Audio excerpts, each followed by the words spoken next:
I've got one of those brain things cornered. There, in the grass. You can kill it, can't you? Like you killed the others?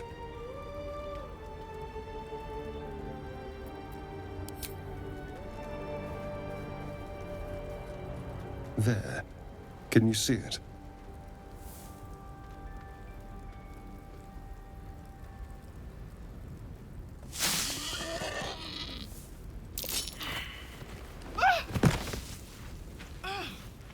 Shh.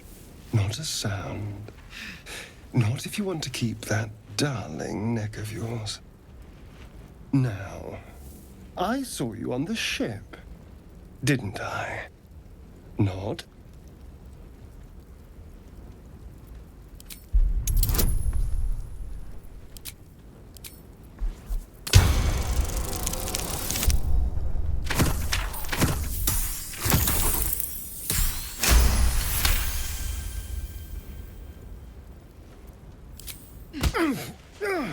You wretched little...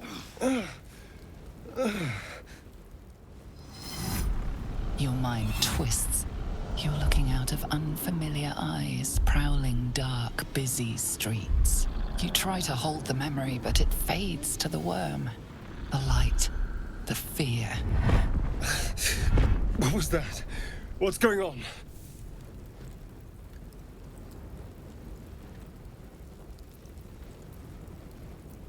It's those tentacled monsters. Whatever they did to us caused that link. They took you too. I saw it during whatever just happened. And to think, I was ready to decorate the ground with your innards. Apologies.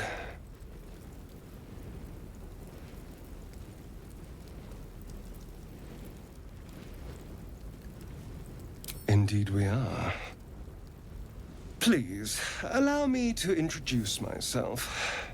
My name's Astarion. I was in Baldur's Gate when those beasts snatched me.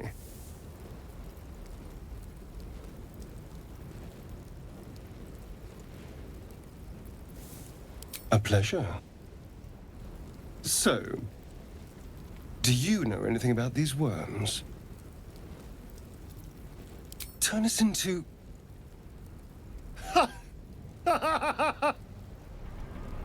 Of course it'll turn me into a monster. What else did I expect? Although, it hasn't happened yet. If we can find an expert, someone that can control these things, there might still be time.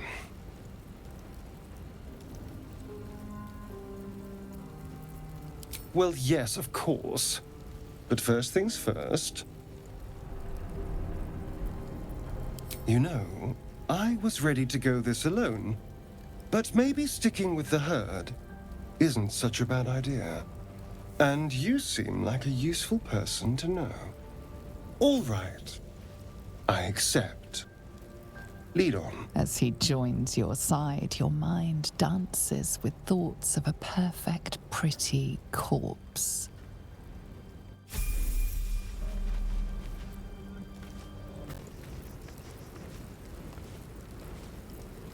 You have a manner of irresistible desperation about you. I like it. Oh, what's to tell? I'm a magistrate back in the city. It's all rather tedious.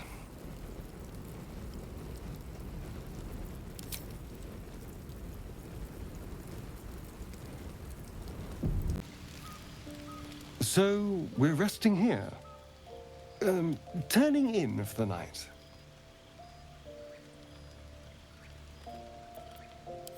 It's all a little new to me, I admit. The night normally means bustling streets, bursting taverns. Curling up in the dirt and resting is, a little novel.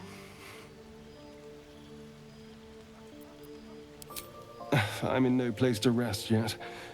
Today has been a lot. I need some time to think things through. To process this. You sleep. I'll keep watch. The pleasure is all mine. Sweet dreams.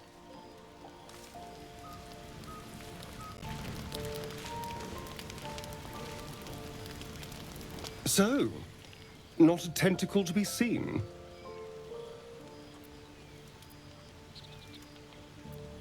Indeed you could. We're all doing surprisingly well, given the circumstances. I'm not taking anything for granted, of course. First sign of change, and I'll have to stop that pretty little heart of yours. I am open to suggestions. Knives, poison, strangulation, whatever you'd prefer. Well, that's a little dramatic, don't you think? Come on, humor me. If you had to choose. A classic. One good thrust to the heart and you're gone. We need a good blade, of course. Don't want to waste time hacking and prodding with a dinner knife. Well, I'm getting ahead of myself. This is all a worst-case scenario, obviously.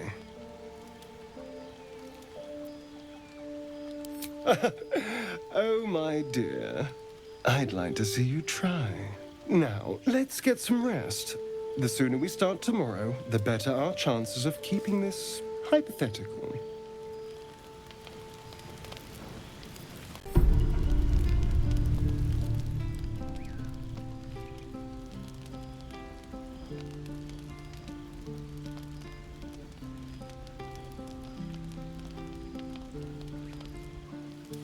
I wonder if the gods are watching me. This squirrel might be the single most adorable creature you can recall in all your stunted memory. It would be ever so twee if it were climbing a tree.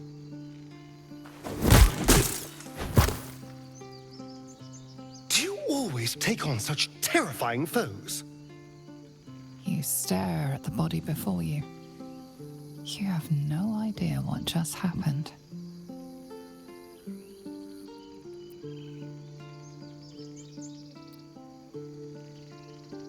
The swirling bile cauldron of your brain is cooking up a poisoned stew.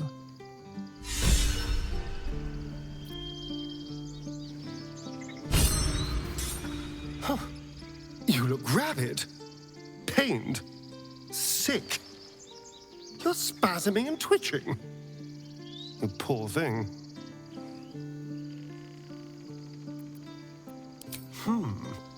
Well, so far, my tadpole and I have been nothing but best friends. Something else is happening to you, isn't it? You have bouts of swooning and swaying, and your jaw is grinding like you're poised to chew off your tongue. Do take care of yourself.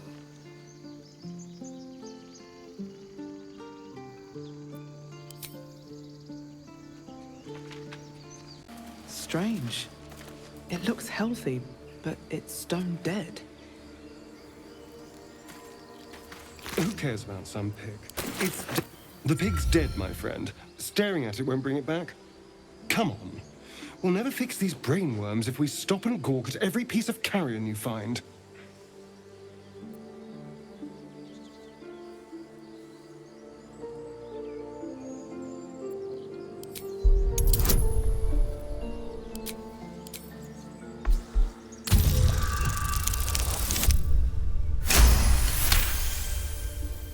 The boar seems to be fresh, only a few hours dead. Examining the corpse, you see 2 small puncture wounds in its neck. And is it dead enough for you?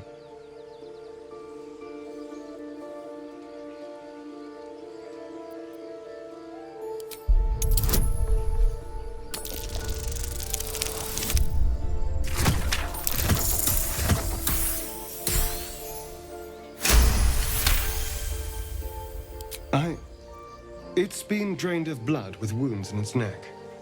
It's been killed by a vampire. I didn't want to say anything because I didn't want to worry you. They are ferocious creatures. But don't worry, I'll keep watch tonight. We won't have to worry about nocturnal visitors. Now please, let's go.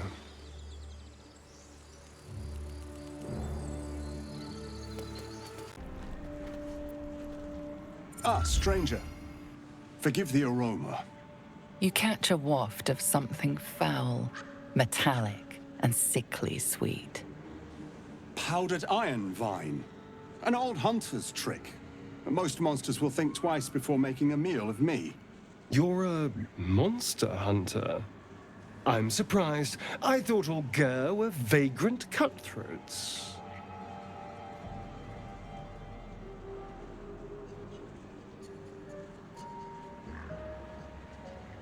A mystical and dangerous people. We travel the land, never settling in one place. We steal your chickens, curse your crops, seduce your daughters. Your friend here has heard it all, I'm sure. I wish I had half the power settled folk think my people possess. Alas, I am a simple wanderer. A simple wanderer and monster hunter. But I'm no witch doctor or cutthroat.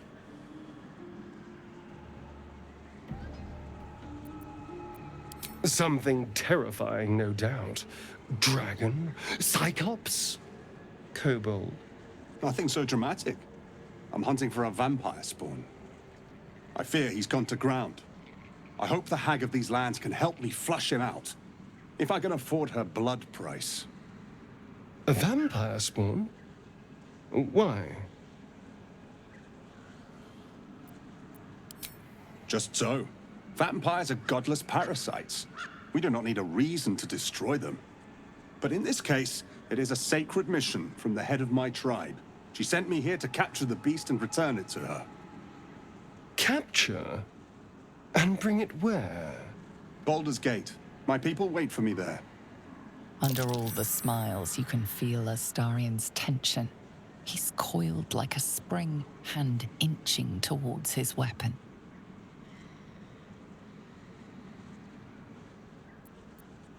Is your friend ill? I have some tea that might help. No. I'm quite well. We should go, but you have fun tracking your monster. No, I mean, we have different quests. I wouldn't want to distract this fellow from his path any more than he'd want to lead us from ours. The elf is right. I have my own road to walk. A road that leads me straight to a hag's den, alas. But I wish you well. Be safe.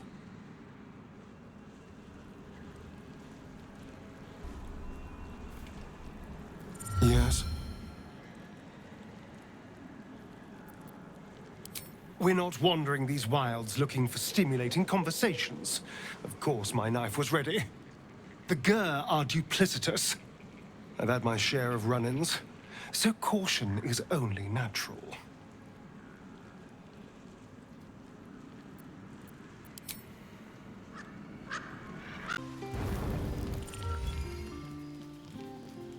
I'm so glad I found... Wait, it's me! It's Althera, from the Grove.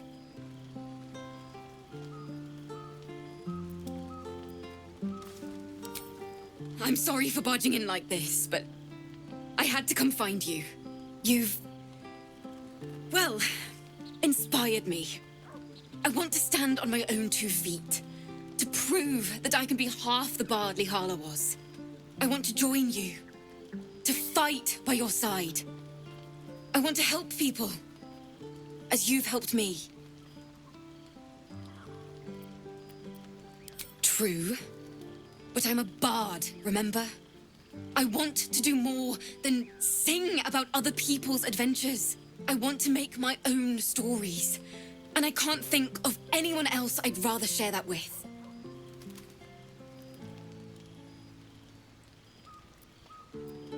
Really? Just like that? Oh, thank you.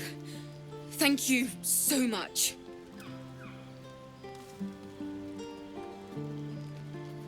I won't let you down. I promise.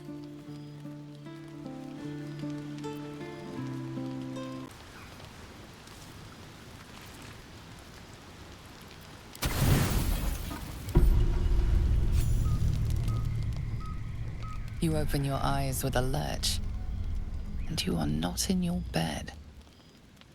You stand above a body which is in a state of gore nearly beyond recognition. The body of that brave girl who earnestly swore to devote her life to your cause. Her blood covers you, and its warmth feels like the embrace of an old friend. You recall nothing of how you ended up here, but your head pounds and aches.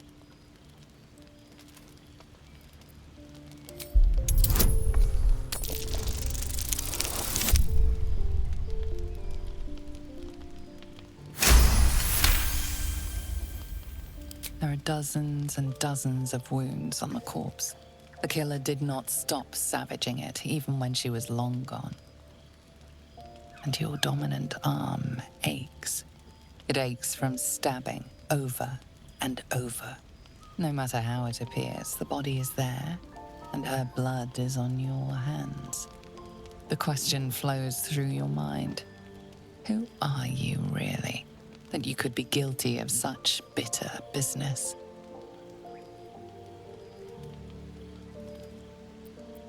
Something wicked must have woken you. The contemptible pervert within must have lavished slash after slash upon the girl.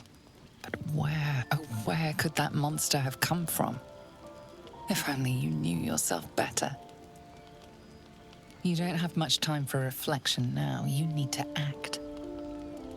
You may only have a few moments before the others awaken and begin to cast blame for the hot sin before you.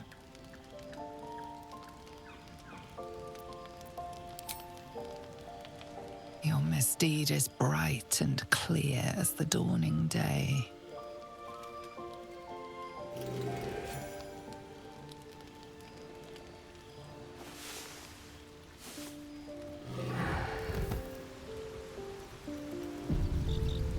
So, the bard's dead?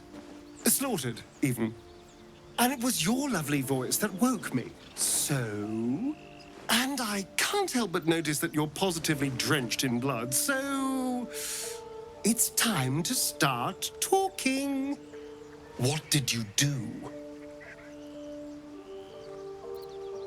Yes, dear, I can see that you killed her, but why did you kill her?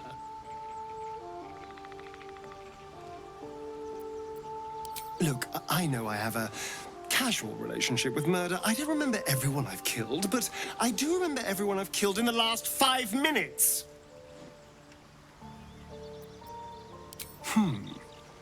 I have had unusual symptoms from my parasite.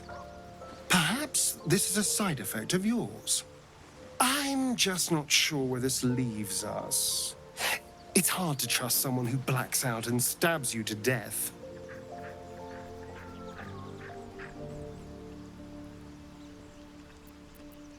I could, but we have the same parasites.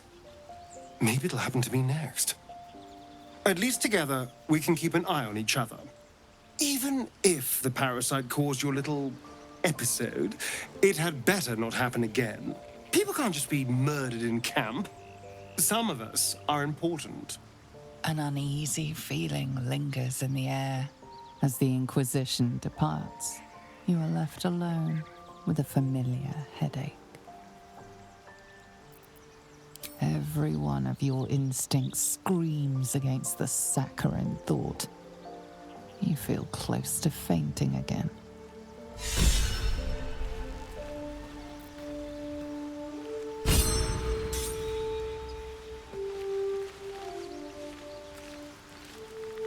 Just so you know, I don't judge you for what happened to that bard, Alfira. But the look of guilt on your face was priceless. I don't care, really. But you could have been more subtle about it.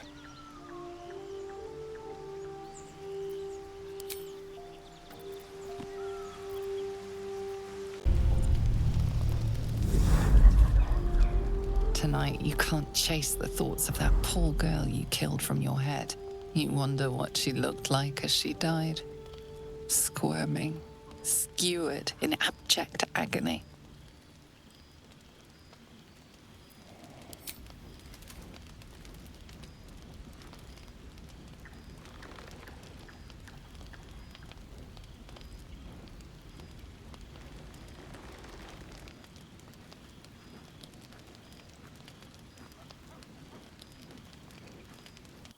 Your body barely complies. You feel such rushes from your thoughts of the dead woman. Why did she die? The mystery gnaws at your pounding heart. Milady? Jubilant day! I have found your vile self at last! Sceleritas fell. Your loyal and ever-adoring butler. I followed you, my dear rotted master. We have been parted so tragically long.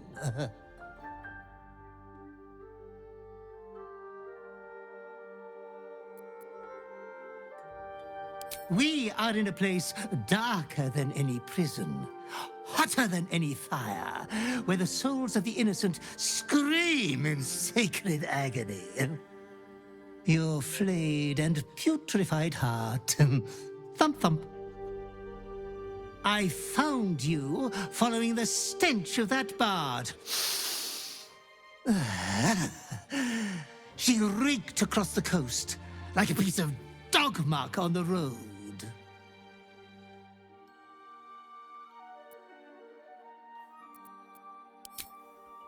Such fine work could never be done by a wretch like me. Anyways, I come once again bearing a part of your dreadful inheritance.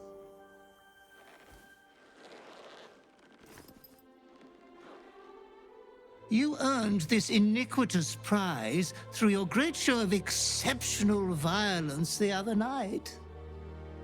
I'm sure Master will be better soon. A fellow of your fine breeding is never down for long. I cannot wait until your next act of shameless barbarity.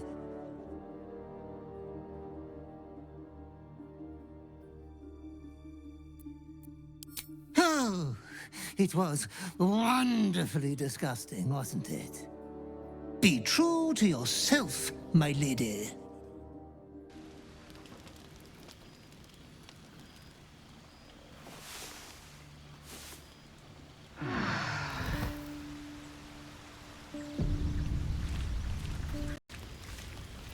It's quite a sight. The stars, I mean. I could take or leave your chin. No. Just thinking. Reflecting on what tomorrow might bring. When we arrive at this Gith crash. Will we find out how to bring the worm under control? Will this little adventure of ours be over?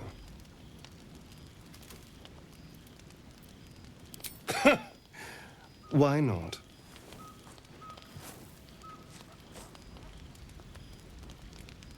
You've been to the Hells and back. Survived the crash. Survived everything that's followed. I'm not easily impressed by people, but you're stronger than I gave you credit for.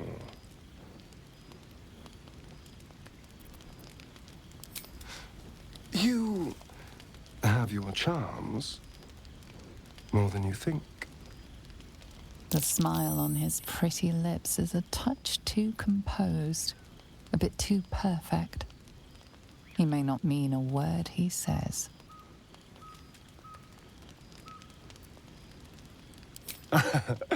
A delicious thought, Baz. Yes, of course. Me too. I think I'll just clear my head. I'll see you later, I'm sure. Sleep tight. You don't sleep well, flitting between dreams and nightmares. Maybe you wake up because you know something is wrong. Or maybe you just get lucky. Shit. No, it's not what it looks like. I swear. I wasn't going to hurt you. I just needed, well, blood.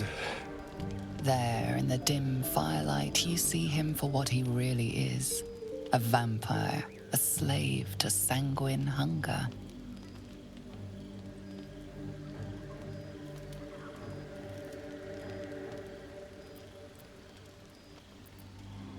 It's not what you think. I'm not some monster. I feed on animals. Boars, deer, kobolds, whatever I can get. I'm just too slow right now. Too weak. If I just had a little blood, I could think clearer, fight better. Please. A strange sensation courses through you, and your companion's mind unfolds, secrets half revealed.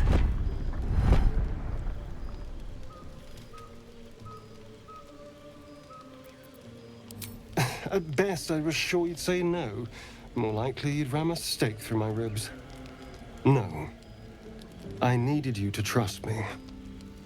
And you can trust me.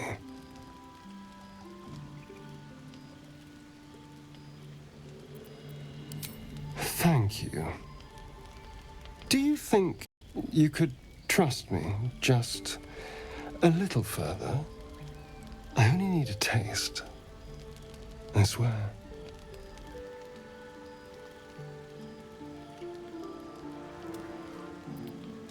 Really? Of course. Not one drop more. Let's make ourselves comfortable, shall we?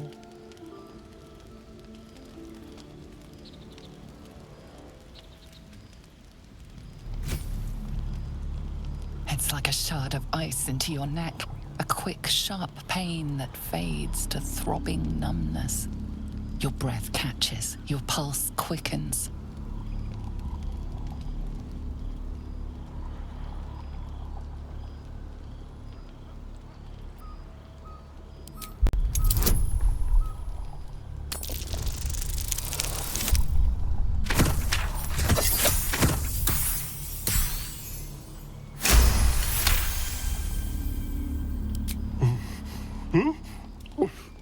Oh, of course.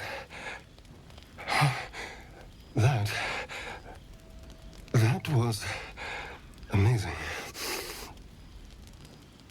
My mind is finally clear. I feel strong. I feel happy.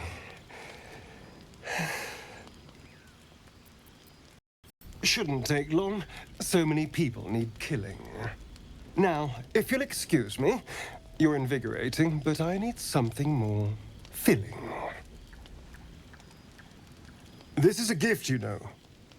I won't forget it. You watch as he stalks towards the forest, stronger, more confident, ready to hunt.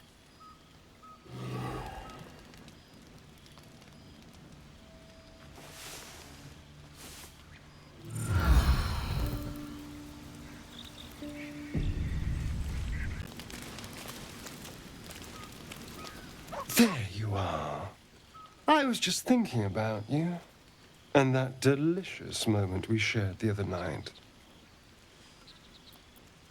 The very same. I've had this condition for 2 centuries, but truth be told, you were my first.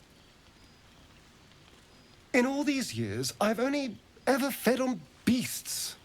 Drinking the blood of thinking creatures is a different thing entirely. You were delectable.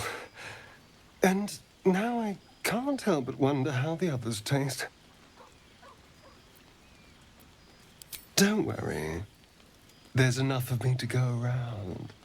I'm a man of tremendous appetites.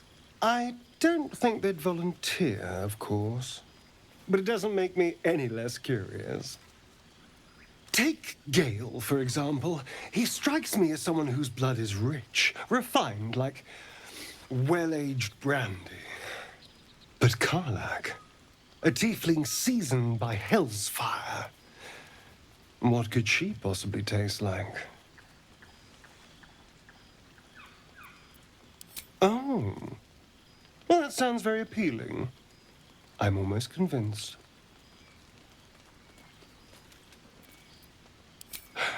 Absolutely. A mere thought experiment. So, in the spirit of theoretical questions, if you had to take a bite from one of them, who would it be?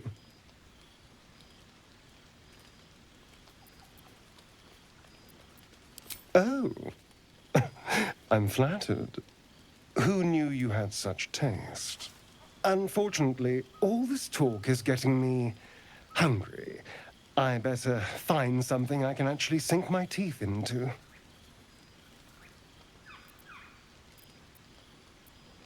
There's nothing that tasty lurking out in the woods, but I'll make do.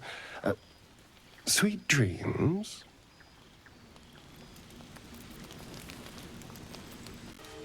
Yes, darling. My sweet, there is nothing I'd like more. I'll come to you tonight, when you're snugly wrapped in your bedroll, and we can have a little privacy. And this time, I'll make sure I'm quiet. We don't want to disturb your rest. Later on, when we are at rest, I will eat you right up. Just enough to give me strength, and just enough to leave you wishing for more.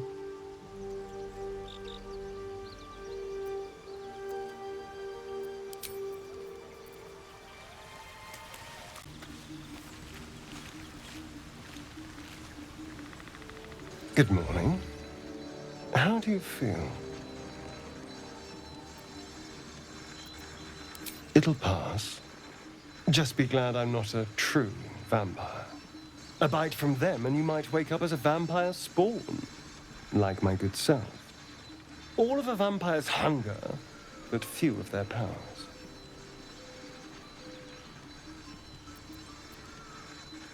Oh no, I should be cinders in this light.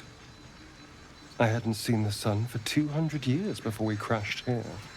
Someone, or something, wants me alive. They've changed the rules. Standing in the sun, wading through a river, wandering into homes without an invitation. They're all perfectly mundane activities now. As for my other quirks, well, we can figure those out in time.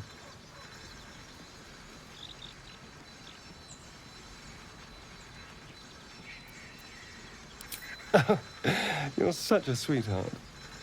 I'm just glad you're being sensible about these revelations. I was worried people might turn up with torches and pitchforks.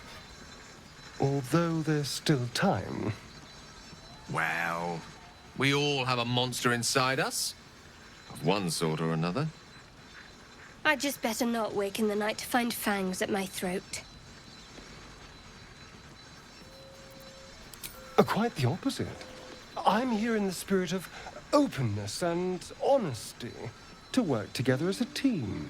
You say all the right words, but I'm not so sure you mean the right things. Still, I will respect the decision that was made. There now. We're all friends again. Shall we go? There's a long day ahead of us.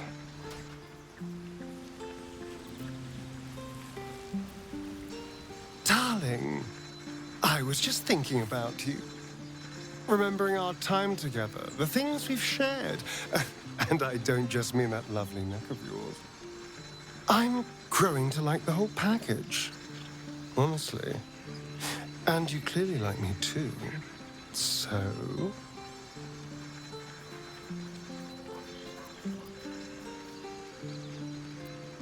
I could feel it as I was getting lost in your neck. Your little shakes of excitement. You enjoyed it, didn't you?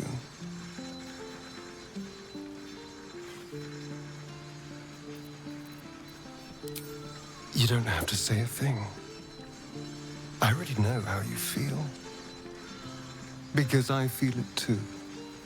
We could take an evening to ourselves, get away from camp, get some privacy. I know somewhere quiet, somewhere intimate, somewhere we can indulge. each other.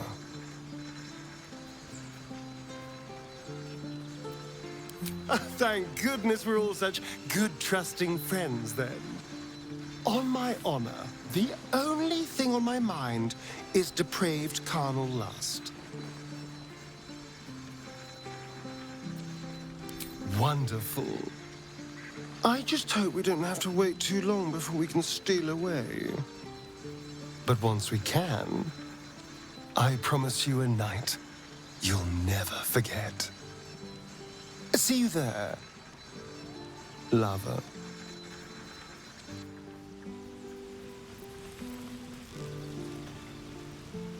What can I do for you, my friend?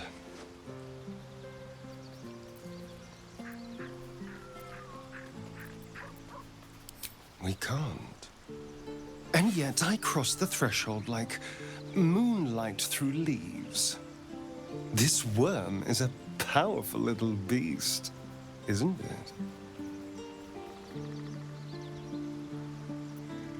it? What's not to enjoy? I can walk in sunlight, trespass upon any home, manipulate minds. I'm the most powerful vampire in the realms.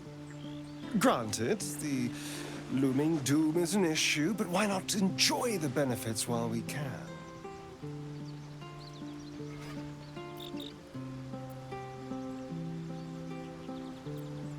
So it would seem. Hopefully he bumps into some gnolls while stumbling around at night, and that's the last we hear from him. I didn't do anything. I was kidnapped, just like you. It seems Cazador wants me back.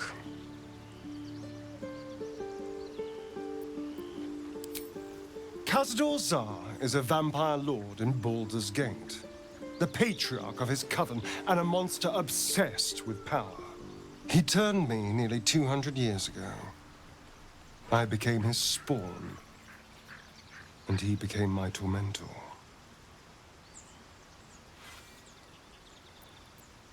It was him, I'm sure. Only he would know to send the Gur after me. It was a group of Gur that attacked me that night in Baldur's Gate. I would have died had Cazador not appeared and saved me.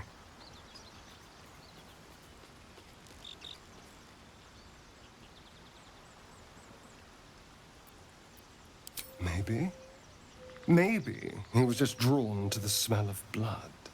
The point is, I have history with these barbarians. Cazador's sending a message. He's reminding me of his power.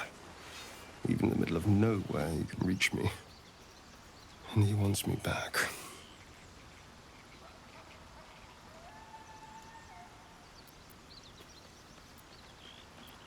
Maybe he wants to make an example of me, to show what happens to runaways. Or maybe he thinks death is too good for me.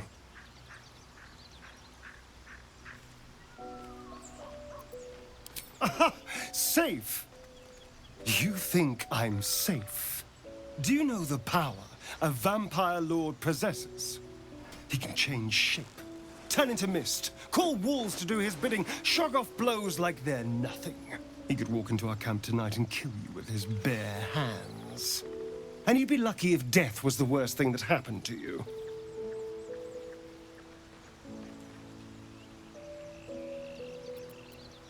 First, we have to...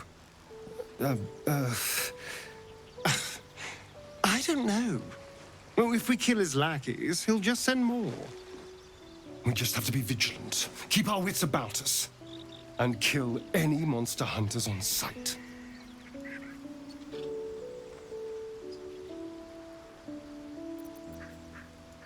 It's simple. Just find a vampire that will drink your blood and turn you into a vampire spawn. Their obedient puppet. In theory, the next step is to drink their blood. Once you've done that, you're free and a true vampire.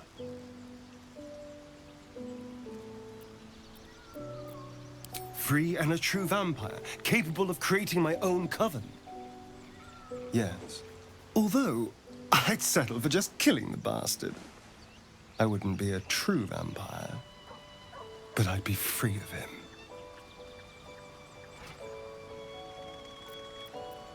Why do you insist on exhuming the past? I was a slave. A vampire spawn. Kept by the Tsar family. Perhaps I still am. I was never able to resist their commands. But now, I've been conveniently lost. They won't ever control me again.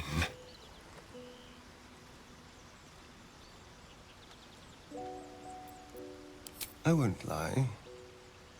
It's tempting. If I keep the tadpole, I risk transforming into a grotesque monster.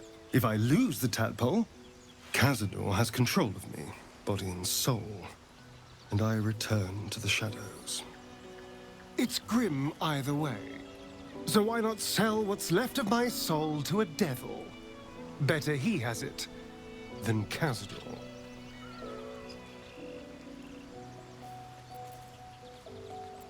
I'm glad to hear it. Whatever's coming, we need to keep our options open. I've already apologized. What more do you want? Unless you're looking for another nibble.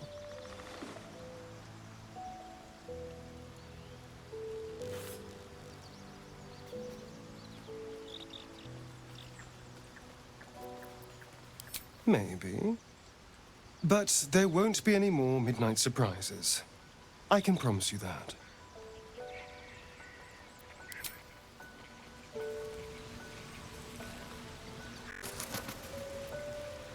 I suppose you want to hear about Cazador. I don't want to say a damned thing, but that won't do anyone any good. Cazador Tsar is a vampire lord in Baldur's Gate, the patriarch of his coven, and a monster obsessed with power. Not political power or military power, I mean power over people. The power to control them completely. He turned me nearly 200 years ago. I became his spawn, and he became my tormentor.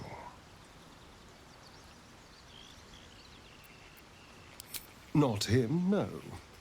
A gang of thugs attacked me, angry about a ruling that I'd handed down as magistrate. They beat me to death's door when Cazador appeared. He chased them off and offered to save me, to give me eternal life. Given that my choices were eternal life or bleed to death on the street, I took him up on the offer. It was only afterwards I realized just how long eternity could be.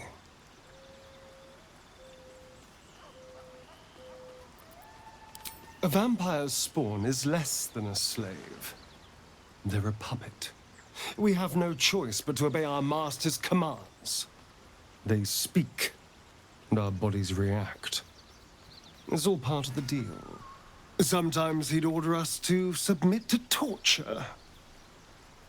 Sometimes he'd have us torture ourselves. Whatever his weather-vane mood settled on.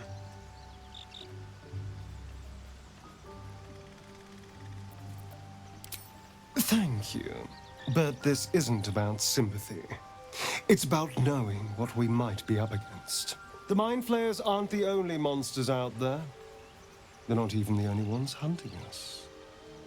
All I'm asking is that you keep your eyes open and watch out for anything lurking in the shadows.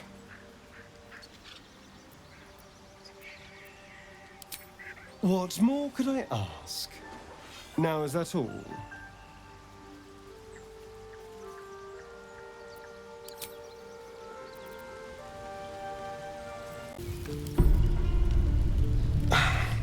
A quiet evening for once. Perfect for two people who'd like to take some time to themselves. If you catch my meaning. And I do mean sex, to be clear. We've been waiting long enough.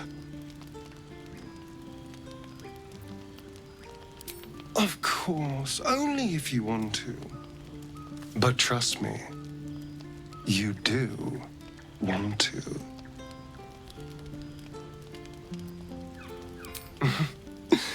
Let's find our own little piece of nowhere. Somewhere we can lose ourselves and forget all this madness. There's a secluded place nearby that should do nicely. Wait until the others are asleep, then come and find me there. Indeed you will, my love. I can't wait.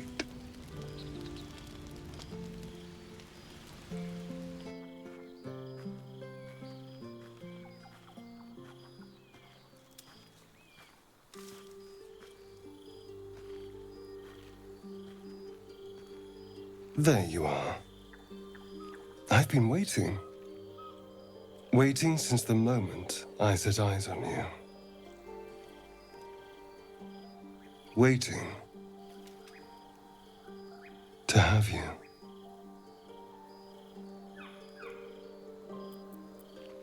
Don't I? You're here. And I don't think you want to talk. I think you want to be known, to be tasted.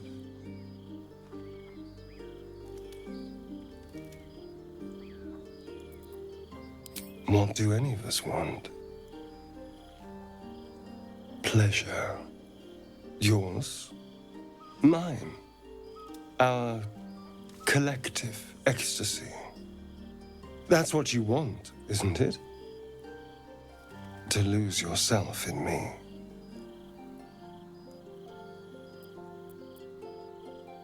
I thought so.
Sleep light. I thought you'd be exhausted after last night. I was holding back a little, it's true. I didn't want to lose control. Delicious as you were, I didn't want to go too far. Now, shall we get on? I want to go before anyone else thanks me for saving their tails. It's a poem, a gift from Cazador. He considered himself quite the artist and used his slaves as a canvas. He composed and carved that one over the course of a night. He made a lot of revisions as he went.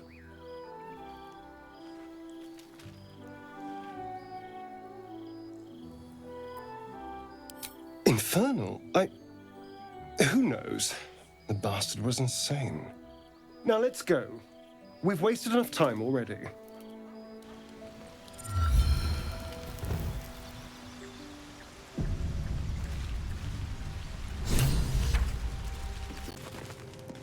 I need a moment for the two of us. There you are, my friend.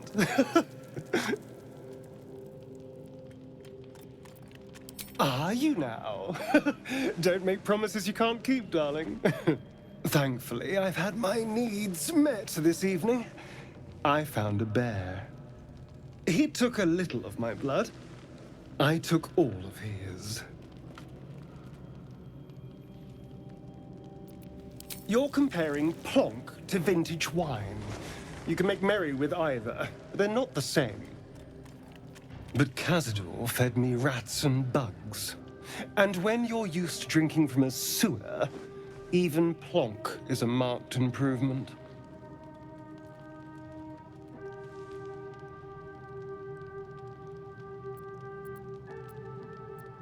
I existed. That was enough for him. He reveled in having power over me. Because those with power can do whatever the hell they want.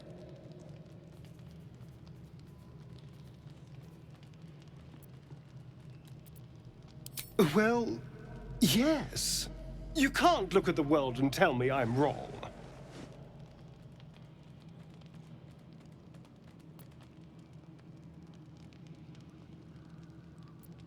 Oh, I hope so. A little corruption sounds fun. I spent centuries as the victim of a corrupt man. It was the mind flayers that plucked me away from that. They gave me a gift. The strength to take my own freedom. I'm embracing this power. You should too.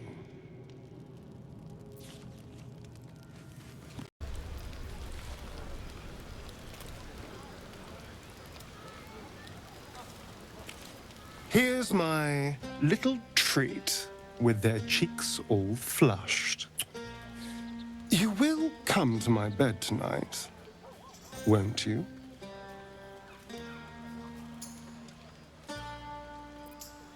Ah, you need a bit of enticing.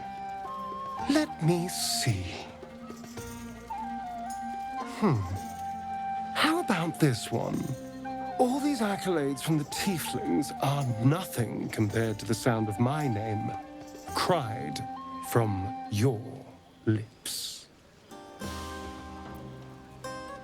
Not half as sweet as when I tasted you. Let me give it another go. Every part of your perfect body whispers temptation. It's as if the gods made you just to ruin me. I can go all night with the flattery. But is that really all you want? How about if I said these little words? Everyone's favorite. I love you.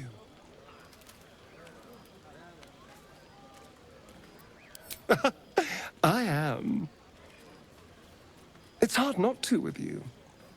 Now, as much as I relish standing around and saying all my favorite lines at you, I'd much rather we got to experience each other's full portfolio of talents once again.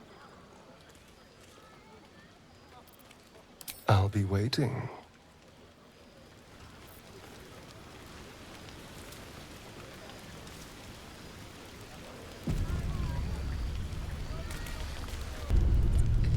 I hoped you would come. I have missed you. And now you're all mine. And I'm all yours. Until morning, at least. Let's see where the night takes us.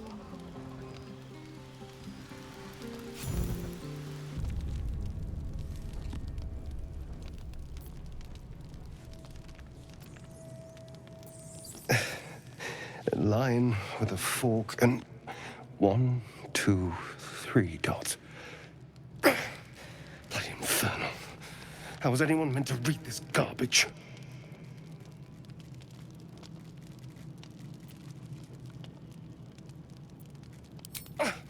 What are you doing?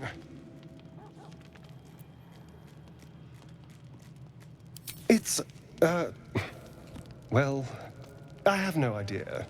I've been trying to trace the words, but they may as well be written in Rashimi.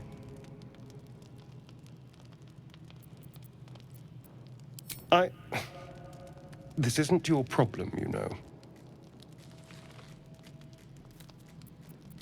Fine.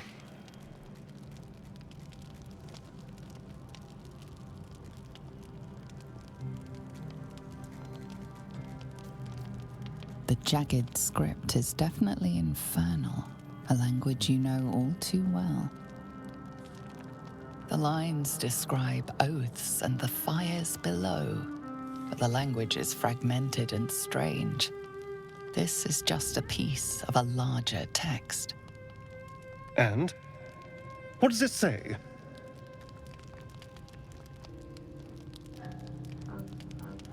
Infernal pact. But not even the whole text. What was that bastard up to?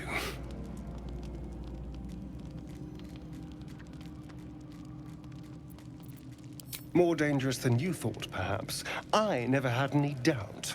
But if this is part of a contract, it must be powerful.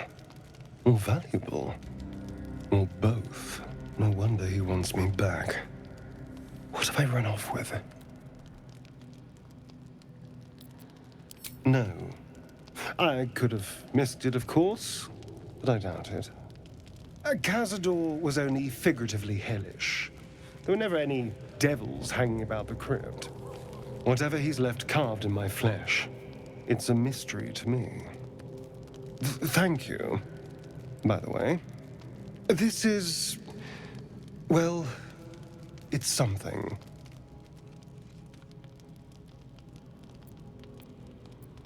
Will we?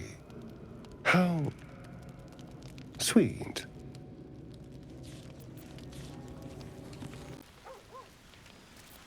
Looking at something? I'm looking too, but not seeing very much. Another quirk of my affliction. Preening in the looking glass? Petty vanity? Of course I miss it. I've never even seen this face. Not since it grew fangs and my eyes turned red. I don't know. I can't remember. My face is just some dark shape in my past. Another thing I've lost.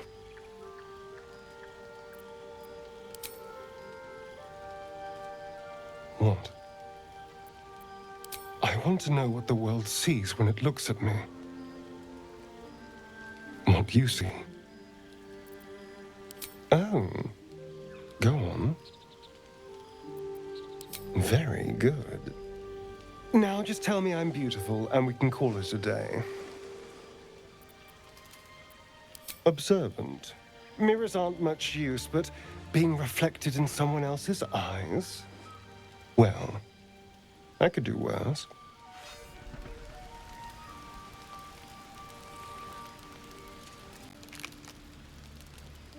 I've been thinking about the runes Cazador carved into my back. That fragment of a devil's contract, or whatever the hells it is.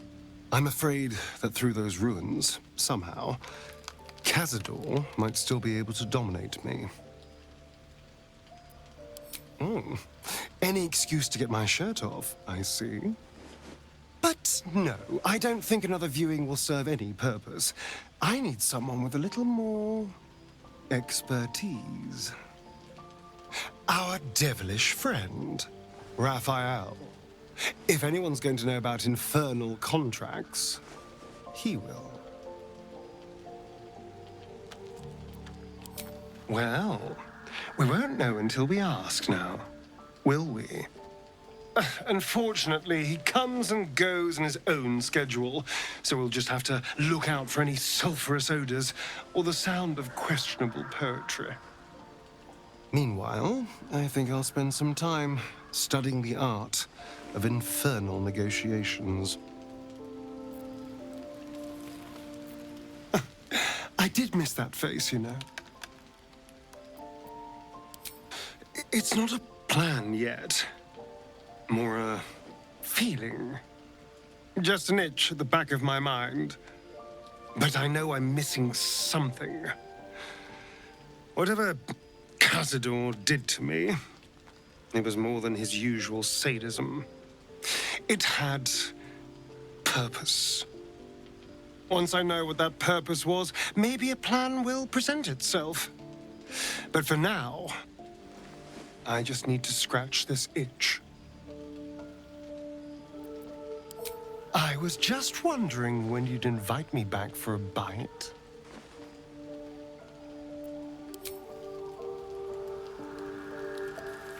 Wait. Your move, Maul. You trapped me? I didn't even want to take this one. Kalimshan rules, dear. The first piece touched is the first piece moved. That's garbage! No matter where the night goes, I'm gonna lose it! Then make the sacrifice useful. Guard your Mistra, or come for my Cyric. Look who made it! For once, I saved your butt out there, didn't I? We're square now, Chief. Say, do you play lance ball by any chance? It's my first time playing. Always laid a fine trap for you, Mole. It looks to me like his Cyric could be dethroned.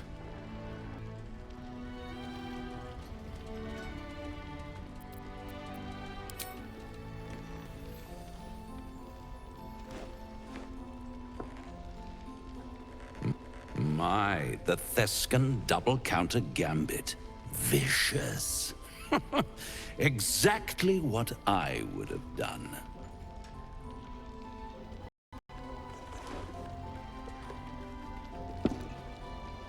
How's that for Kalimshan rules? Brava. Lovely work. I see I was right to make you the offer I did. You will consider it, won't you?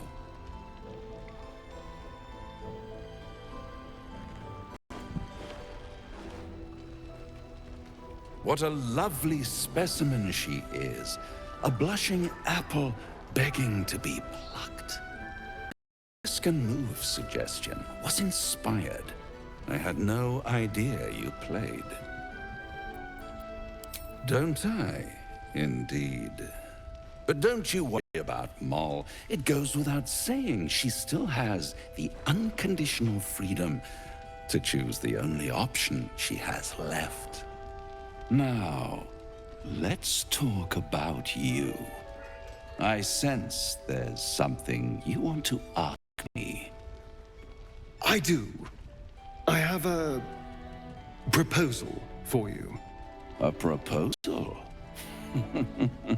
If you're hoping to taste my blood, little vampling, think again. It burns hotter than wyvern whiskey. This is serious business. Devil. Well, a long time ago, someone carved infernal runes into my back. They're a fragment of a contract. I'd like to know what the full contract says.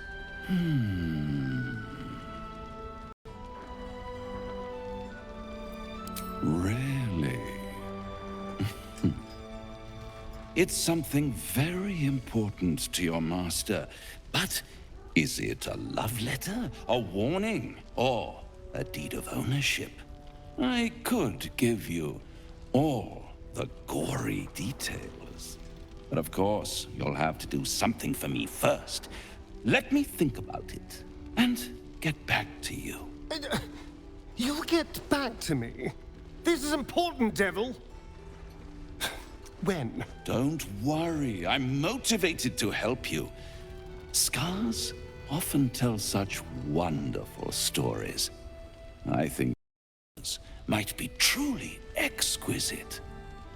I'll see you soon.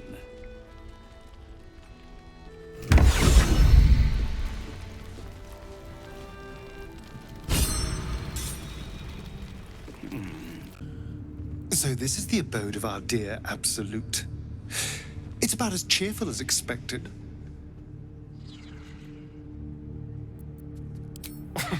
Cazador sired 7 spawn. Me and my 6 brothers and sisters.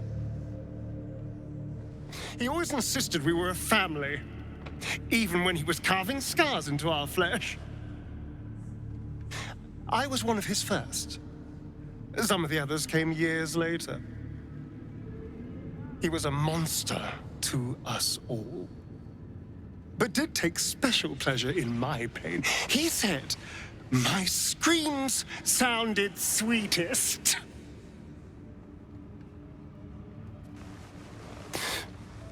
And now that I'm gone, I don't know. I pity the other 6.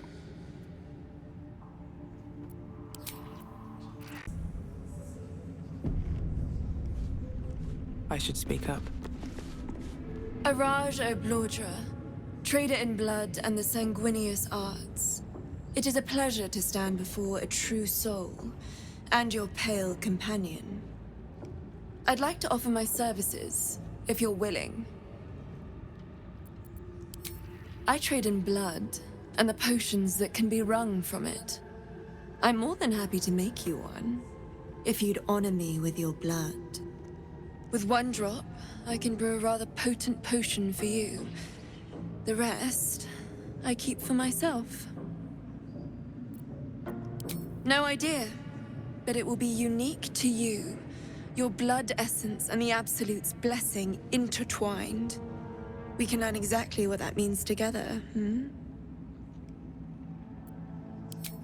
Just a little prick and it's all over.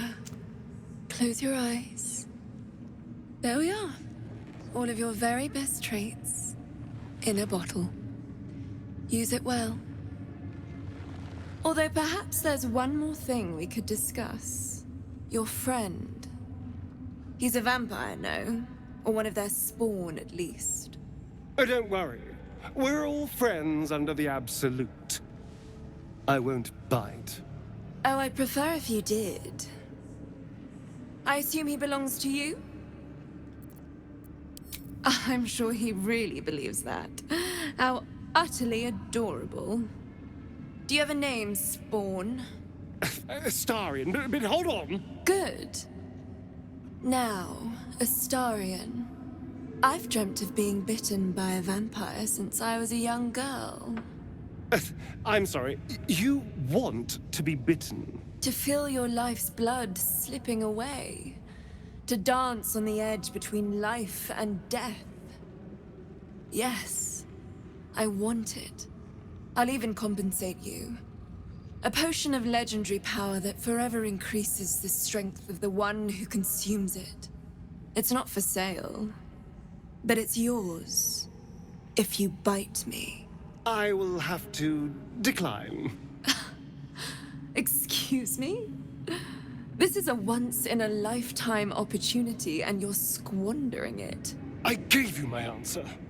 Can't you talk some sense into your obstinate charge?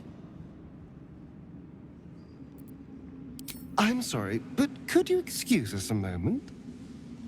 Are you actually asking me to do this? Trading me for some potion? Because there's something wrong with her blood. I can smell it from here. It's rank.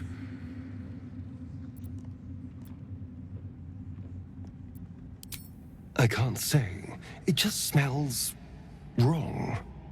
Unnatural. Drinking it wouldn't kill me, but it would not be pleasant.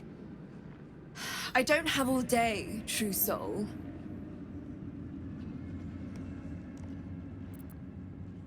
All right. Thank you. It's still a no, I'm afraid. How very disappointing. Thank you. I appreciated that. I want to thank you for what you said whilst I was in front of that vile drow.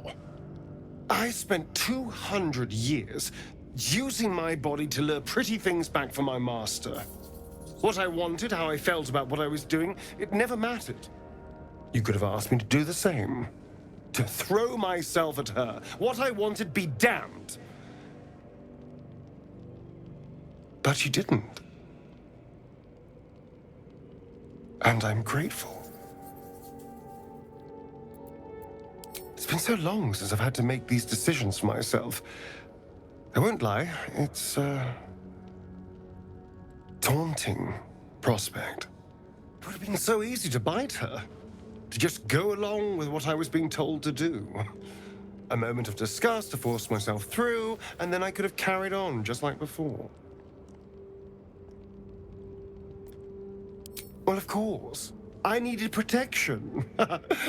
People don't trust vampires, perhaps understandably, so I needed to get someone on my side. And seducing you was easy, frankly. So imagine how stupid I felt when I started to genuinely feel something for you. Trust me, I was not happy about it. You were a complication I didn't see coming. And yet...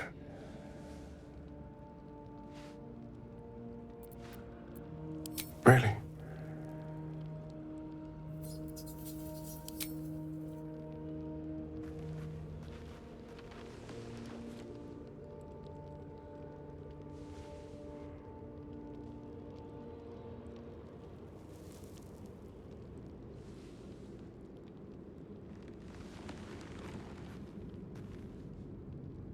You're full of surprises, aren't you? Honestly, I have no idea what we're doing. Or what comes next.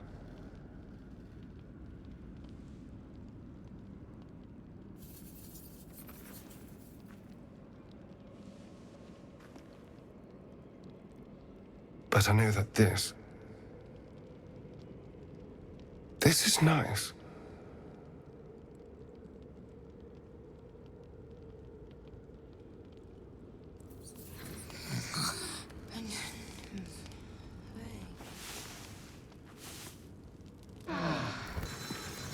Is there something you want to talk about, my dear? Can we? I suppose we can. I don't know. But isn't it nice not to know? You're not a victim. Not a target. Not just one night it's better to forget. But then... whatever in the world could you be?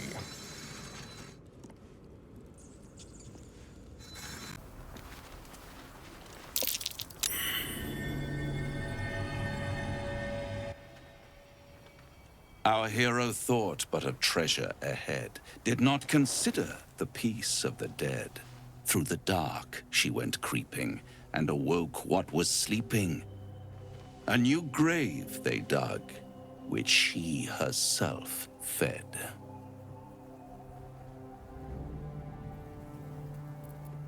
Merely protecting my assets. I've grown quite fond of you, you know, in my way. I thought it only fair to warn you about the dangers ahead. Oh, we both know they are soon to be revealed. It would be pointless of me to try to bar you from entering. But I can set the scene, as it were. Prepare you for your role.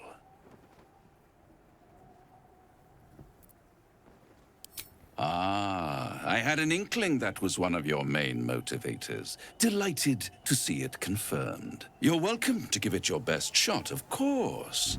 It's just that, well, the man has proven to be more or less resilient to death, which is not the only obstacle you're likely to face.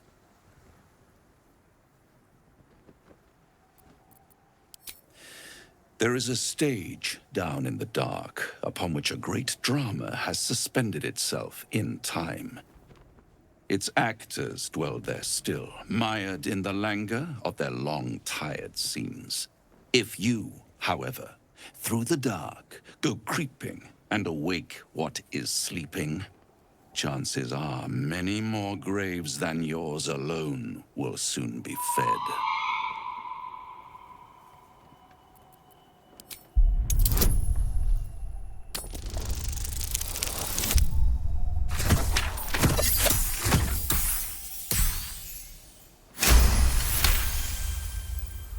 Very well. There is a creature that lurks in silence and shadow. A creature who, like me, is very much of the infernal persuasion. Should it make its way out through the very doors you are about to brazenly swing open, you'll have unleashed a pestilence upon this realm. In truth, it is carnage incarnate. So if you meet the devil of which I speak, kill it. Consider no other course of action.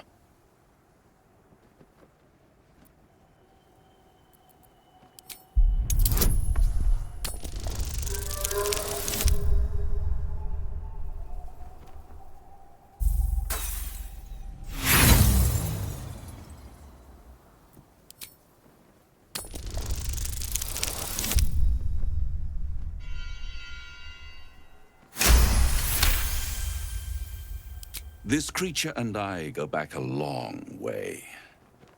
I admit it would be in my best interest as well should it remain trapped in the dark. Or misplace its head, perhaps? I should not relish its reacquaintance. Let's leave it at that.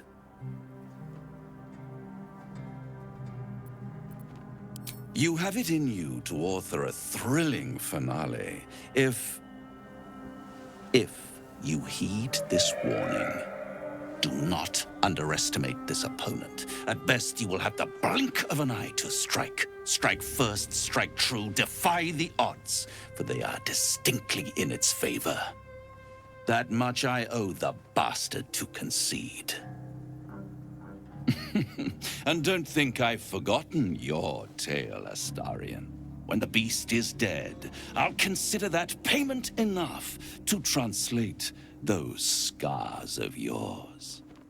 A fairer deal than I expected. You wound me, Spawn. I always deal fairly.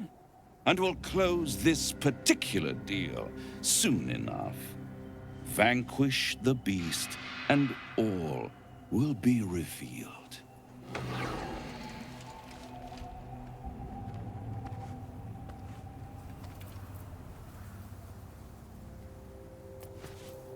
Gods, you're beautiful. I'd trust a devil over a vampire any day. I think he likes us.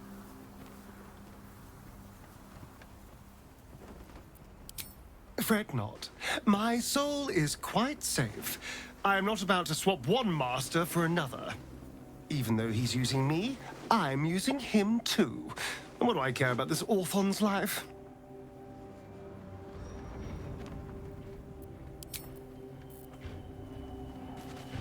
So much blood. What the hell has been happening here? I have a terror.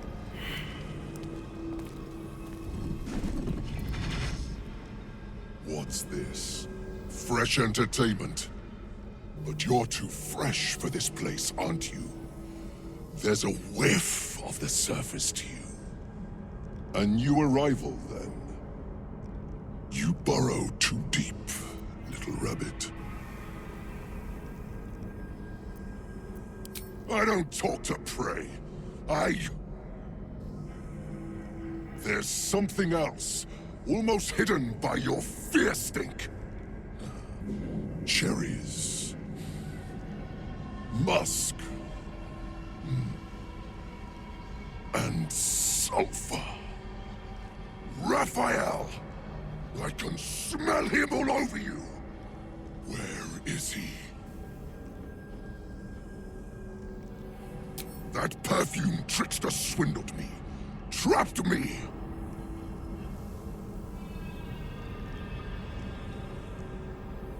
Where is he? Spit it out. Now! What are you doing? The devil told us to kill this thing, so let's stop chatting and kill it!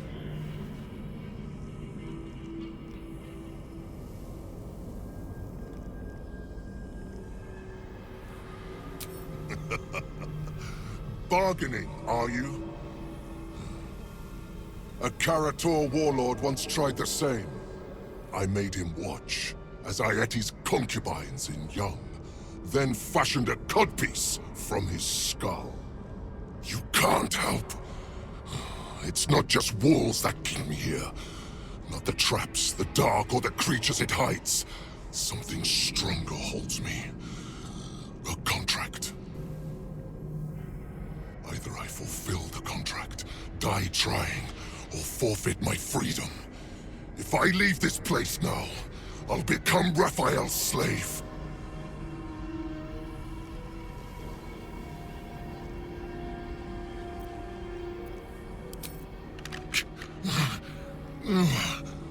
Spill all the blood sworn to the night.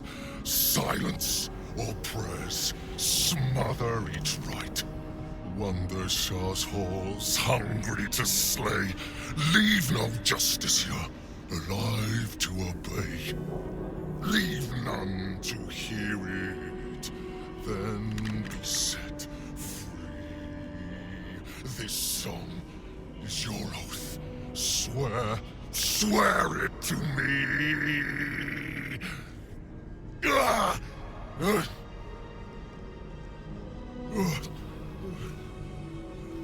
Well, that explains where all the Dark Justiciars went. That's it. So he's the one who slaughtered the Justiciars. Can we kill him now? Because if he doesn't die, then Rafael won't tell me a damn thing about my scars.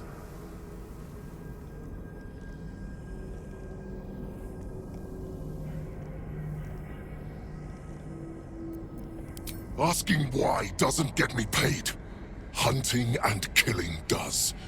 Rafael mentioned something about an Asima. Meant nothing to me. I did my part. I filled these halls with ghosts. But Rafael's playing some other game. One that involves stiffing me. Anyway, enough prattle. The lyrics are clear. All who hear the song must die. Time to die.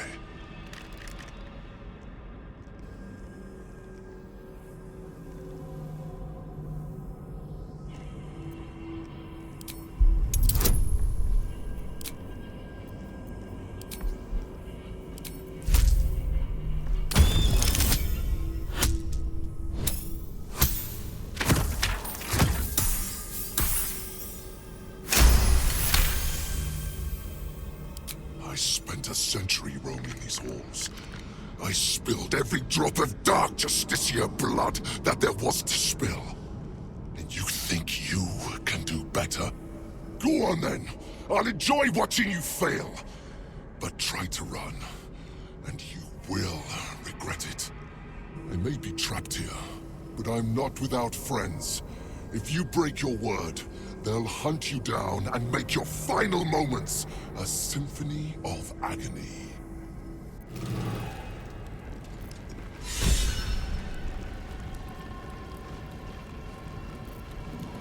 I hope you're not serious about helping that Hell's Beast.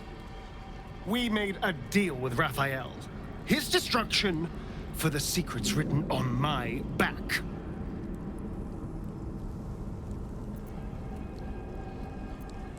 All right. If you say so.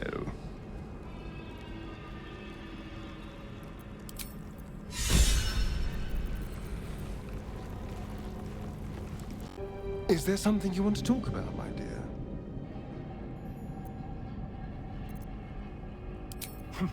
The Orthon is nothing. I'll have my satisfaction when Rafael makes good on his word.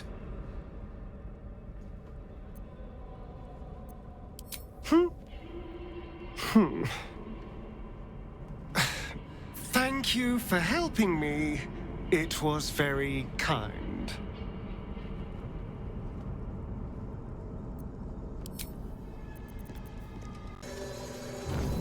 Do you know what happens when a devil is struck down on this charming plane of existence? It returns to the hells, to the very point where it last stood before venturing to whichever devil-forsaken plane it died on. In the case of our friend Yrgir, the Orthon you so handily dispatched in the Temple of Shar, he manifested in my House of Hope. He returned to me chastened but intact. His wounds healed, his body restored. He thought I would dismember him. But he has his uses, so instead, I am re-educating him. We delivered the devil. Now I want what I'm owed. We had a deal. Indeed we did. I discovered all there is to know about those scars of yours. It's a rather grim tale. Even for my tastes.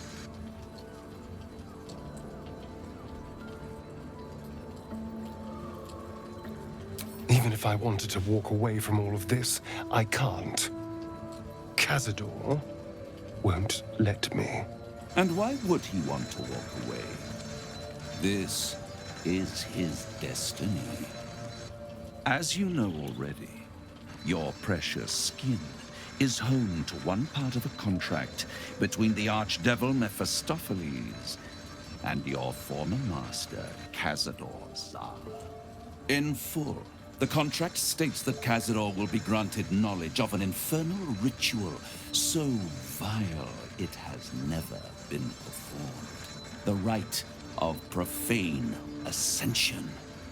It promises to be a marvelous ceremony, very elaborate, incredibly ancient, and entirely diabolical. If he completes the rite, he will become a new kind of being, the Vampire Ascendant.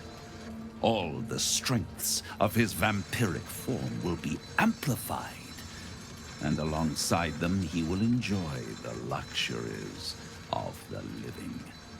The arousals and appetites of man will return to him. And unlike Astarion, he will have no need of a parasite to protect him from the sun. But the ritual has its price, as all worthwhile things do. Lord Cazador will need to sacrifice a number of souls, including all of his vampiric spawn, if he is to ascend. Imagine how he felt then, when one of those precious spawns simply disappeared into thin air. The only missing ingredient is Astarion. You are the final piece he requires to complete the ritual. Your scars bind you to it. Your soul will set off a very wave of death, bringing Cazador his twisted life. And that, my tragic and toothsome friend, is that.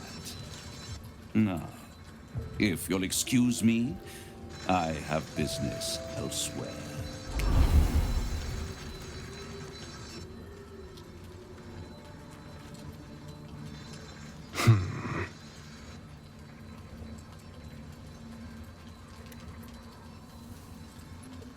It's a lot to take in.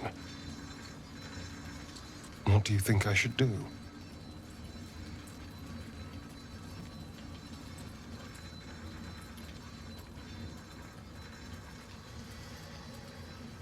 I hate how right you are. I knew he wouldn't leave me alone, even when I was just another wretched toy for him to play with.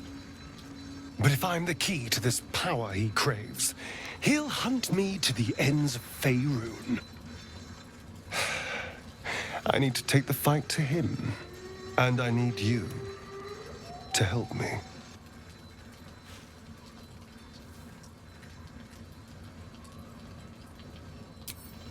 Thank you.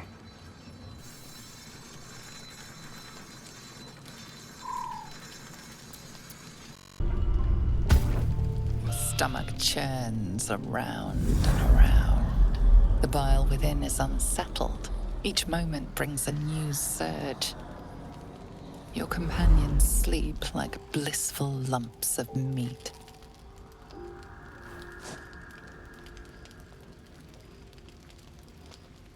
He is so afraid, so afraid of everyone.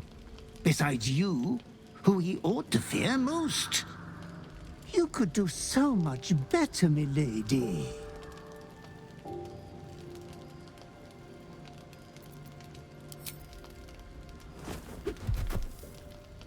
I am here to watch your moment of triumph, my loathly master.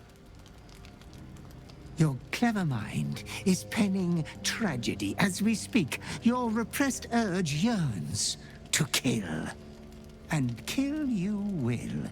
Tonight, the moment you close your eyes, your favorite person will be brutalized.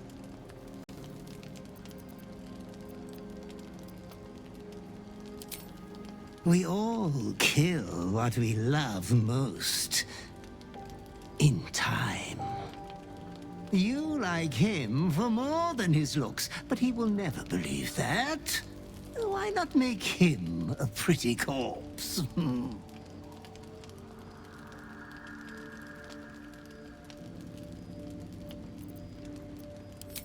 Why not whisper it while you twist a knife? Or have a love confession be the final words between you? It is my duty to ensure you are making the right decisions, Master. There was much disappointment at your reluctance to kill the little moon maiden. You could kill this one deliberately. I'm sure it will be considered a great show of goodwill. The tithe could still be yours.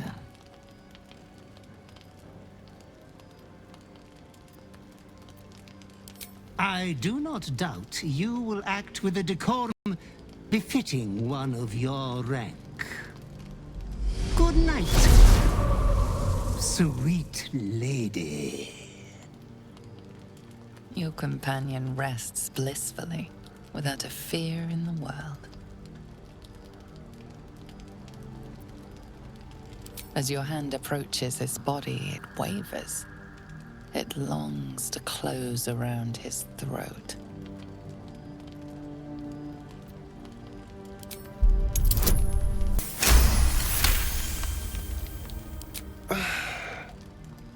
Well, hello.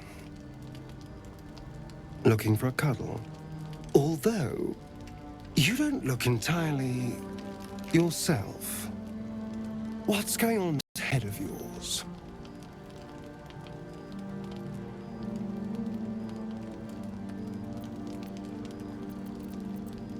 All right. Talk quickly. As you tell your story, fatigue fills your body. Your head swims with the worst headache you've known.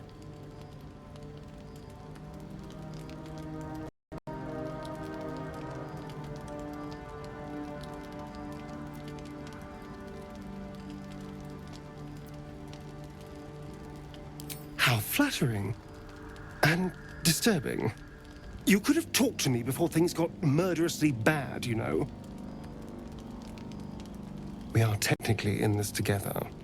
It certainly puts the death of dear, sweet Alfira into some perspective. Suddenly you become drowsy. Your vision blurs and floods with yellow bile, and you faint in a dizzy blur.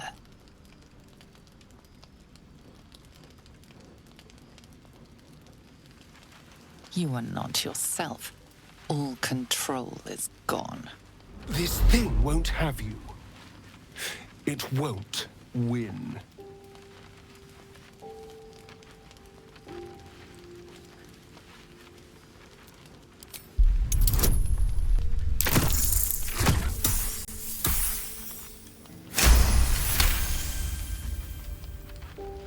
Easy now, darling.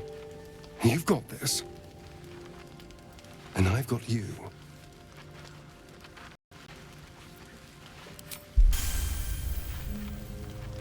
You'd do the same to me. Now just relax. Dawn isn't far off. The night passes sick and sweating, but bloodlessly.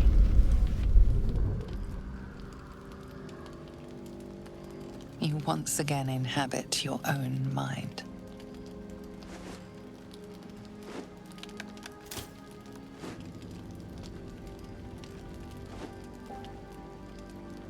felt for the bard, seeing you like that.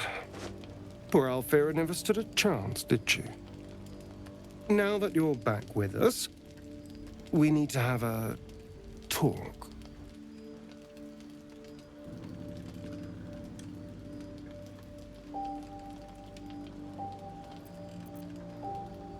You're not alone in this. None of us are. We can even compare notes if you like.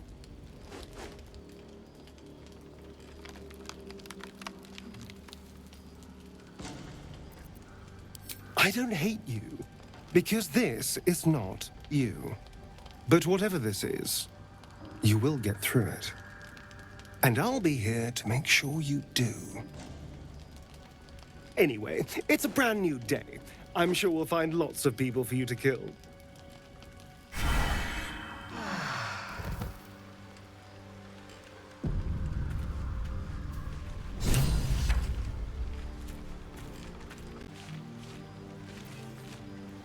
Good morning.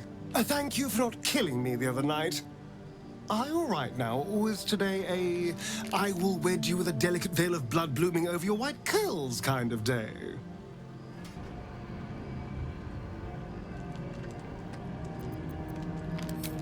I'm also worried about me, but I seem to somehow be worried about you more.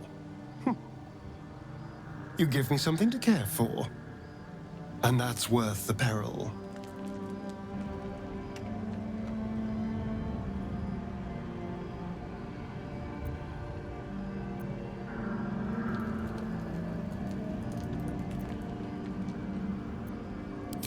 Before anything else, I need to know where it's happening.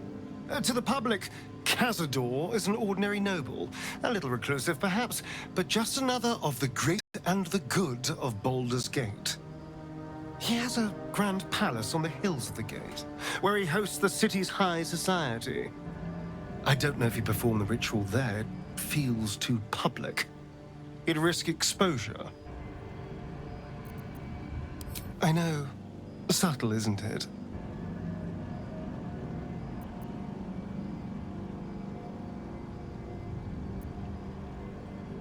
Mephistopheles is one of the lords of the Nine Hells. Rafael is not going to let any ire be tracked back to him. Perhaps Rafael even will gain from setting us on this course. I can say. All I know is I need to unravel the secrets around Cazador's ritual. And I can only do that in Baldur's Gate. Come to kill me again, darling.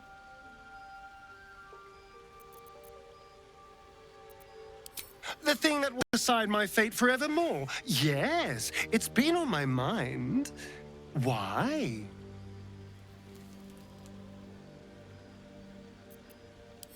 Well, in theory, it's simple.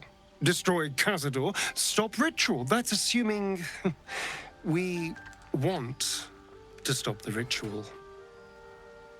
What? I've obviously thought about it. If I was the one who completed the ritual, I'd have such power. And I could walk in the sun without fear I'd turn into a mind flayer.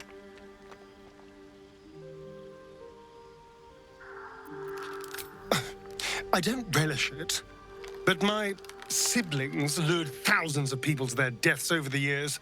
I doubt Baldur's Gate would miss them. Of course, I don't even know if I could complete the ritual. It may be impossible, but it certainly is tempting.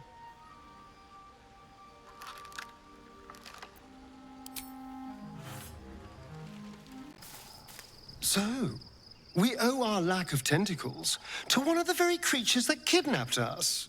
And now it's offering us power if we're willing to evolve. We both know what it is capable of, but I'm not touching it. I remember how it hurt when I turned into a vampire. My body writhed and warped while I was utterly helpless. The grip of death owned my heart as it beat its last. I don't want to turn into anything else. I can't do that again. I can't watch my body be taken over.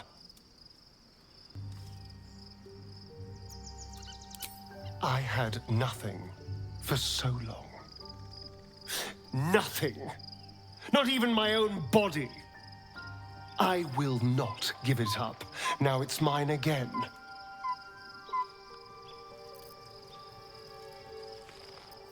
Is there something you want to talk about, my dear? Us. I still love the sound of that. There is nothing I'd like more.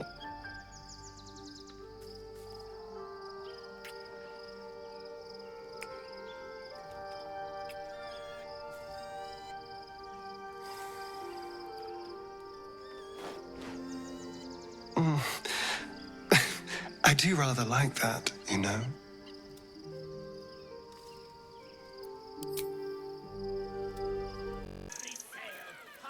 Worm's Crossing, the welcome mat of Baldur's Gate. This is it. I'm almost home. I won't lie. The thought hardly fills me with glee. Even with my newfound advantages, he's still an incredibly powerful vampire. But he's arrogant, too. If he does hear I'm back, he'll try to take me and expose himself in the process. Then I'll be able to strike.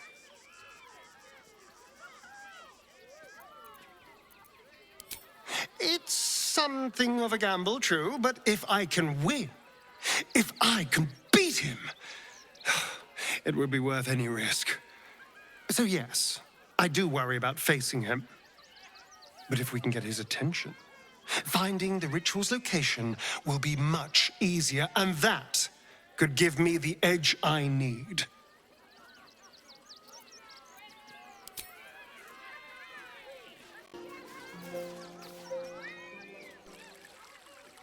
Violence erupts here. My home. My refuge in this city of stone and steel. Your eyes, Stira. There is pain, endless and deep, but also devotion, blazing like the sun. You're in love, are you not? You are wise to admit it. When it comes to love, vulnerability is armor, truth a sword, and trust a shield. I pray you wield all three, Stira. Bring the one you love to me. I will look into your hearts and see if your love is eternal or doomed eternally. Oh, my love, how could I say no?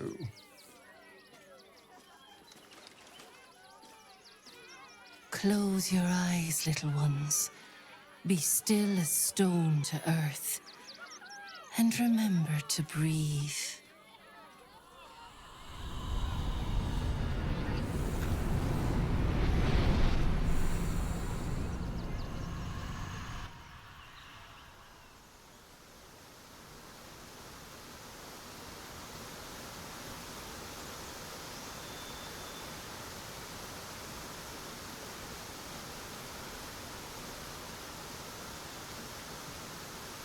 I see you.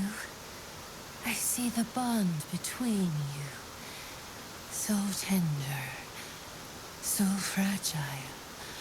But do you see it for yourselves? Astarion, a tumultuous past, hides behind a mirthful grin. The heart is fraught, so let us begin with the joyous. When is he happiest?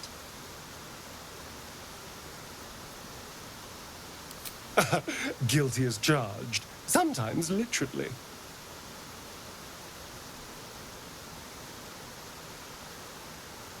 Hear how your bond thrums with pleasure. Strong, vital, pulsing with affection. Many things delight the heart, but only one makes it sing. Tell me, what does he desire more than anything? Oh, yes. Yes, please.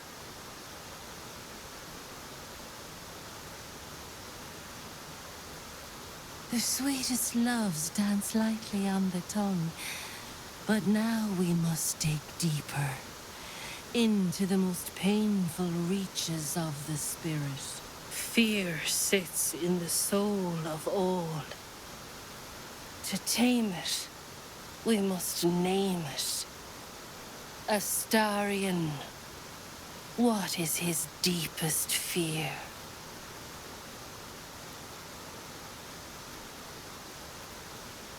Ha! Well, when you look this good...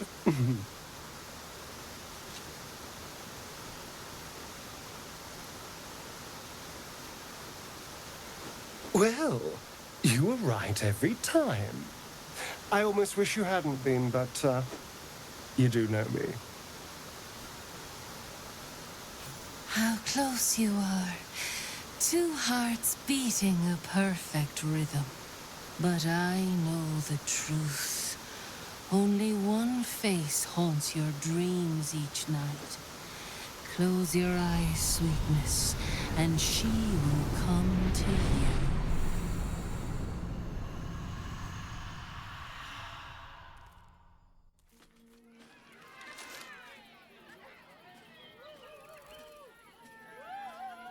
Look at it, come crawling home, hands stained with the Bone Lord's soot. And you carry his stone. You waste time soft-soothing these flesh bags for the knife. I could end it now, but I'll be patient. Father will see us together again. He will see you bleed. So Oren is a shapeshifter. How long has she been watching? It's not enough. We have a gallery of villains to look out for, but now we could be infiltrated by a shape changer? I can't even tell if any of you are acting strange because you've been replaced, or because this group is full of weirdos.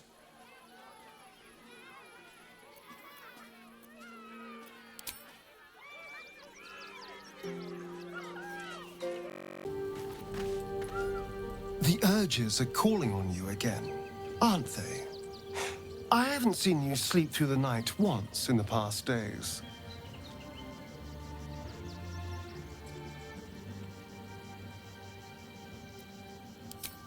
Well, it certainly sheds some light on the sleepless night you spent tied up trying to slit my throat. Bloody hells. A Balspawn. Probably more Baldurian parents scare their children with stories of your kind than mine. I thought your kind was extinct. Goes to show. You should always check your facts. So, how are you feeling? Keen to reconnect with your family? Or ready to throw yourself in an oubliette?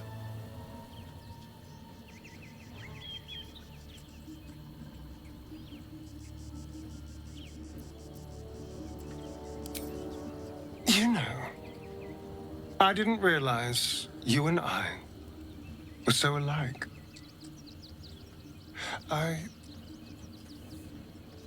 felt paralyzed to do anything about Cazador for so many decades. I gave up on myself. I gave up on any hope of escape after a few lashes. Mal controls you in much the same way. I don't know how you could beat him, but I do know this. You must try. The half-life of a mind-addled slave is worse than death. Don't become his. I wouldn't live another century as one for all the moonstones in Evereska.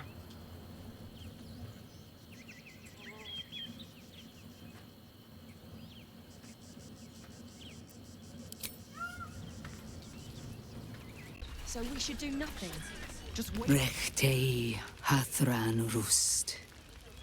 My friend from the Hag Swamp. You join us as we honor our fallen dead.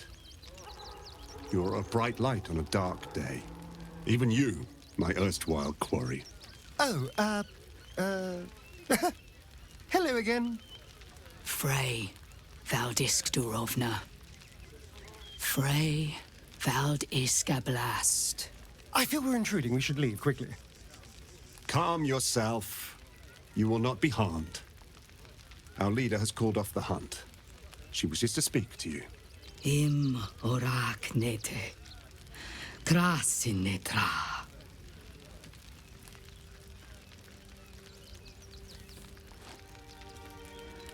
So, the impossible spawn walks among us in the blazing sun.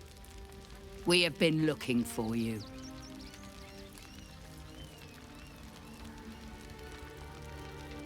The last time your friend came to our camp, he stole our children, our future.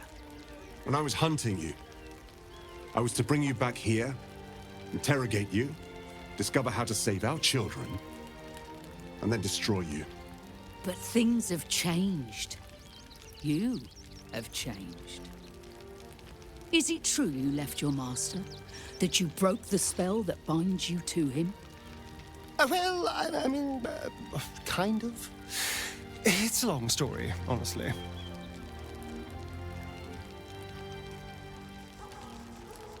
Free. Not while his master still lives. But he has, perhaps, earned a second chance. We have tried to save our children once already, attacking Cazador's palace at first light. Even then, it was too well defended. But if his own spawn approached, someone he thought he could control, he would throw his doors open and welcome you in. And once inside, you could do what we could not. You could save the children you damned. You don't know Cazador like I do. He's merciless. You want me to march into the lion's den and save your children? But I promise you, they're already dead.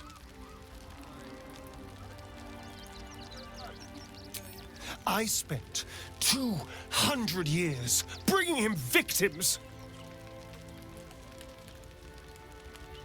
Each and every one was whisked away to be fed on that night. But you never saw him feed yourself. He could keep prisoners for days before killing them. I know our plight is grim, but if there is even a chance to save them, we must take it. If our children are truly gone, then we ask for blood. I know you can understand that, Spawn.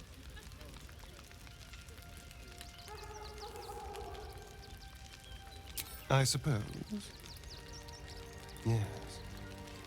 Yes. Revenge, I can do. Thank you. From me and all my people. If you can do this, we will be in your debt. You have lived a life of violence and sin. You have stolen lives, broken families, and caused immeasurable grief. Doing this will not right those wrongs. If you're trying to encourage me, you're failing abysmally. But it will be a start. You may still be redeemed. Please go.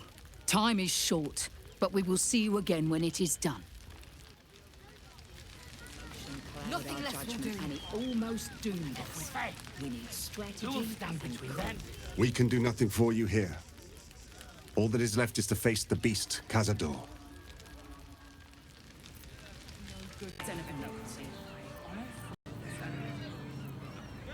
I want to have a word. We should go. I do not want to face the Master if we're late for his Black Mass. Soon, sister. I only need one more mark. We have enough for the Master. No more needed. It's not for the Master, it's for me. I spent 100 years eating rats and dogs, but soon I'll be able to feast. I want someone there, ready for me. And once the Mass is done and our Lord grants us freedom, I can celebrate by drinking them dry.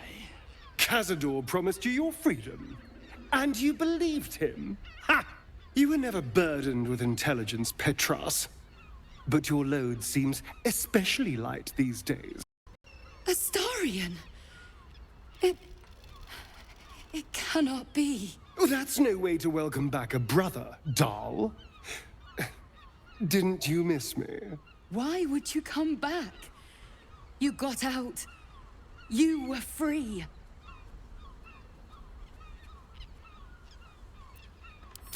Isn't it obvious, sister? He wants to ascend with the rest of us.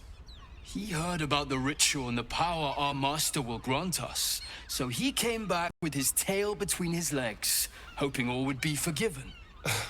You always were an idiot, Petras.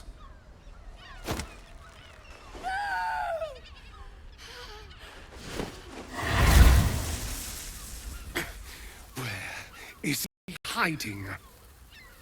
Tell me! Brother! Please!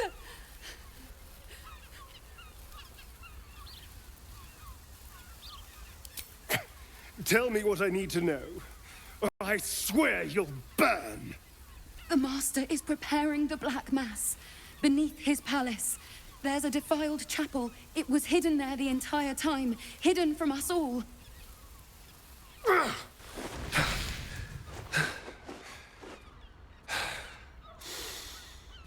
I'm going to stop Cazador. What the hell's happened to you, Astarion? What are you? I'm more than what I was. And I'm not afraid of anything anymore. The sun can't harm me. Cazador can't compel me. I'm the only person who can stop him. Now go, before I change my mind about roasting you, brother. This isn't over, Astarion.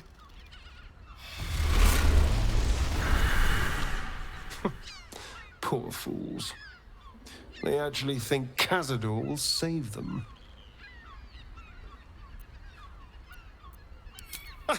You sound surprised. I am capable of doing the right thing from time to time. They're no threat to us. And they have no choice but to do Cazador's bidding. I pity them. Worst of all, they don't know their fate's already set. They're doomed. The only question is whether their lives will be sacrificed to a monster like Cazador, or serve a greater purpose. 7 sigils on 7 spawn. And Cazador has the other 6. We have to face him and take that power for ourselves.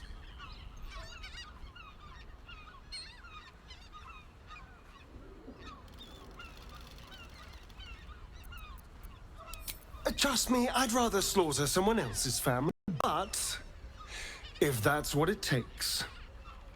And it's not like their sweet innocence. They brought Cazador just as many victims as I did. You're not getting sentimental, are you?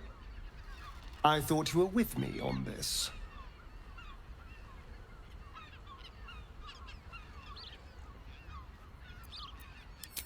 Well, figure it out. I need to know I can rely on you. All right, let's go. This place stinks of rat blood and despair. And if a patron... So, it was you who got us into this mess. All along, we were traveling with the creator of the Absolute. I won't lie. I am a little impressed. If it wasn't for you, I'd still be stuck in Cazador's kennels. So, thank you for being that evil bastard.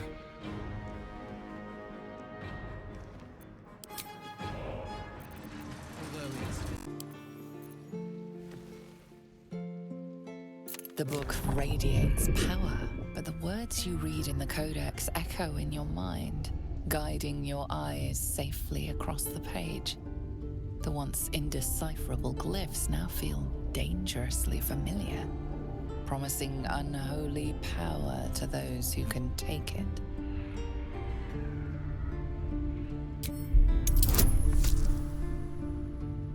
As you pass the strange glyphs, you can feel the book resisting. Ghostly voices whisper at you from the dark, probing and fighting your mind. But your will is iron, and you brush past these shades of the past, devouring every secret the book has to offer. You see now life and death are malleable as clay, to be bent and reshaped by your will, by your power. But as you close the book, a nagging doubt whispers in your mind. What consequences will there be for calling the dead from their rest? The two of us. Is there something you want to talk about, my dear?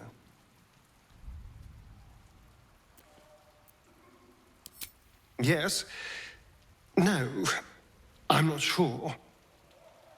It is full of terrible secrets, including Cazador's bloody right to profane ascension. But it told me nothing new. Then again, it was filled with otherworldly power, which I am more than happy to wield to my advantage.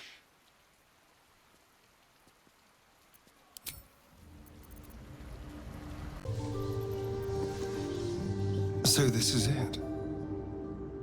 I'm home. There's the same fading carpet, the same tasteless art. Nothing's changed.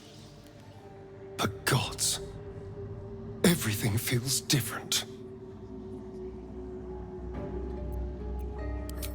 Oh no, it's much worse than that.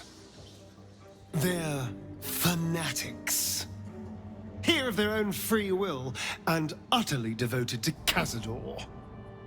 Each one came to our door and begged to be given his eternal gift. They're sure he'll turn them if they serve him well enough. He'd almost feel sorry for the poor, deluded souls. But they're idiots who brought this upon themselves, so don't.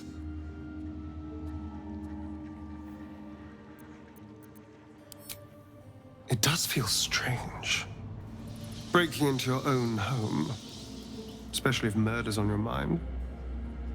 Then again, this is hardly the strangest thing we've done together. Although it could be the most satisfying. Well, the second most satisfying.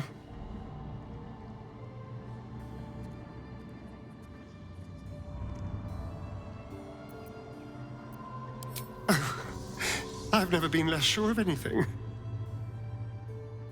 But if I don't face him now, I never will.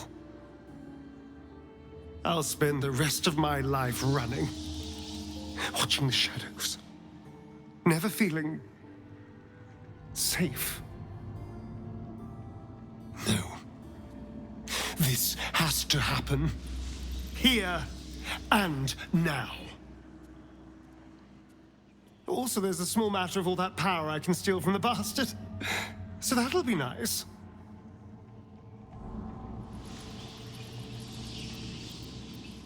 If my dear siblings were right, Cazador's hiding somewhere below the palace.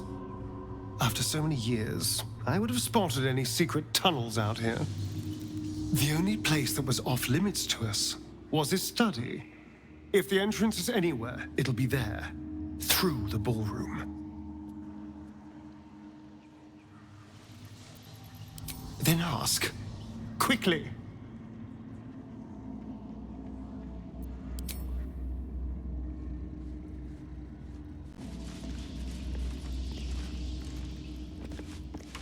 The door is covered in intricate text, but you can't see anywhere a key might fit. Only a small round hollow engraved with a family crest.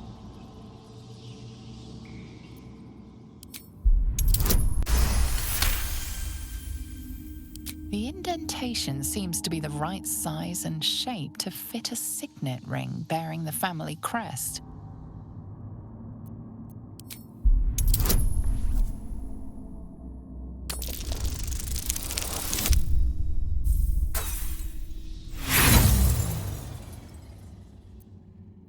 The writing means nothing to you. You can't even recognize the script. There's writing like this all over the palace. Some old, probably dead language of Cazador's. We were strictly forbidden from learning it.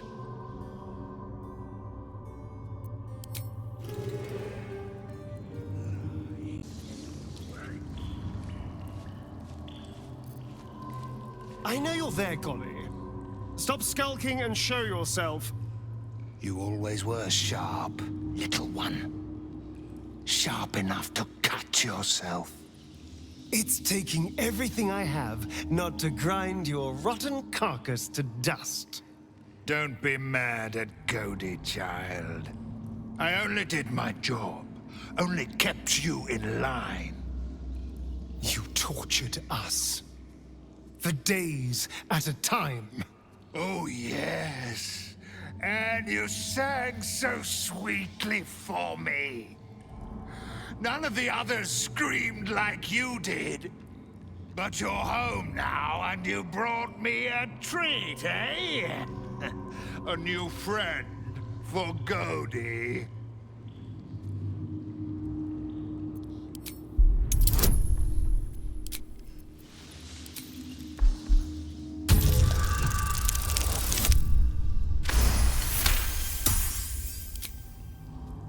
Not very nice. Not very friendly. Why are you here then, little one, if not to see Godi? Isn't it obvious? I'm going to kill Cazador. How dare you? As if you could lay a finger on the master, you ungrateful little brat! Godi will not let you get away with blasphemy. Godi will see you punished!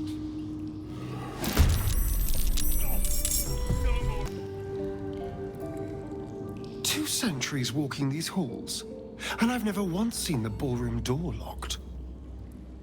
Cazador doesn't want anything going wrong tonight. The signet ring should unlock the ballroom door, but only if we can read the inscription. And I don't know about you, but it's pure gibberish to me.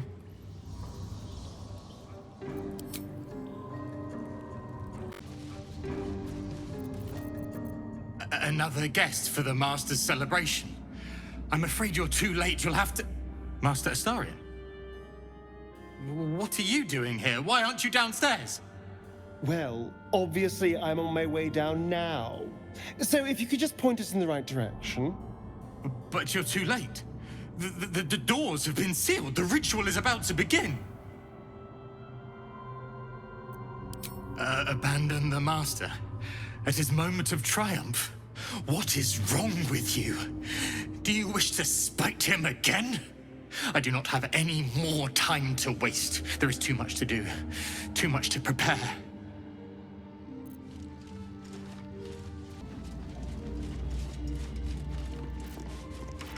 The door remains sealed, with naught to see but strange writing and a small hollow. Looking closer, you recognize the writing. It's the same Kozakuran script from the dictionary you found.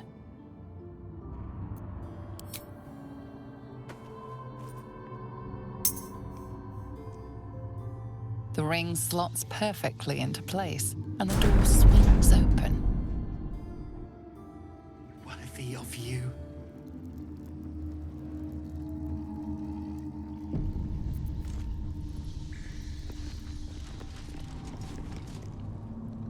You can't be here. No one in, no one out. You're new. Cazador never kept guard dogs before.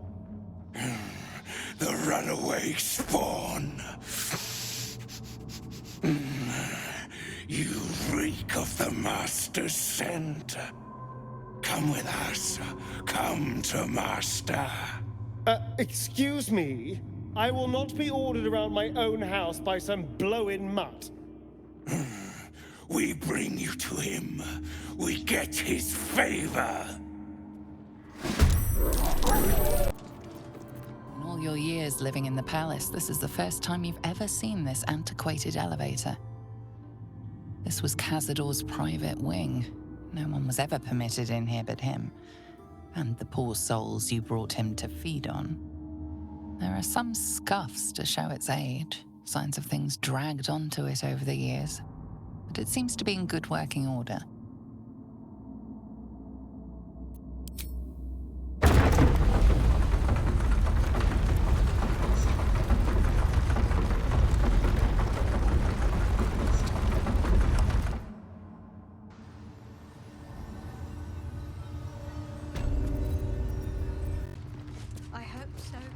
Approaching the cells, you're met with hollow-eyed faces. There's an almost physical stink of decay and neglect. I don't even know what this prison is. He hid all of this from me. And the others. If I had to guess, I'd say they're part of his ritual. But where in the hells do they come from? You. I know you. You're the one from the tavern. You smiled and joked and got me drunk. No. You're dead. You called me so many sweet things. My name sounded like a lyric on your tongue. Sebastian. You remember me. You were handsome. Shy. You'd never been kissed. You taught me how. And then you destroyed me.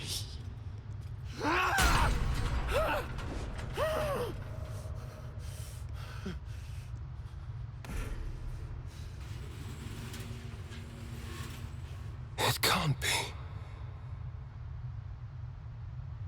Beneath the dirt and blood, you notice that every prisoner has a rune carved into their flesh.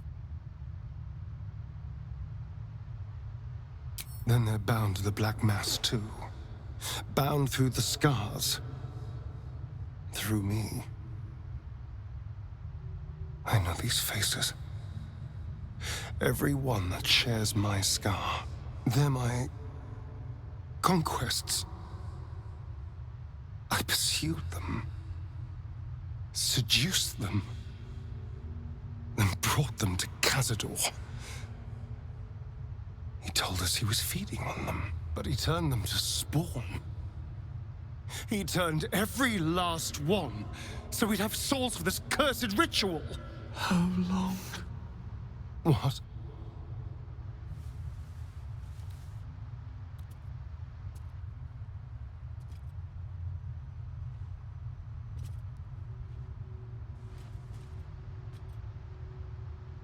How long have I been down here?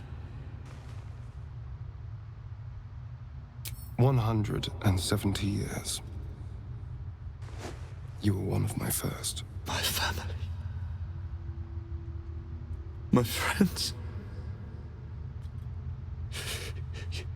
They're gone. You took them from me.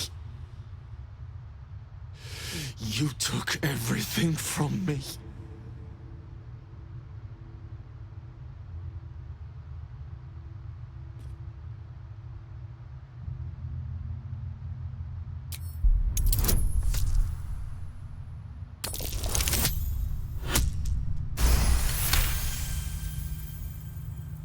Help. Help. There's no helping us while that monster lives. That's why we're here. To destroy Cazador. You can't. It's not possible.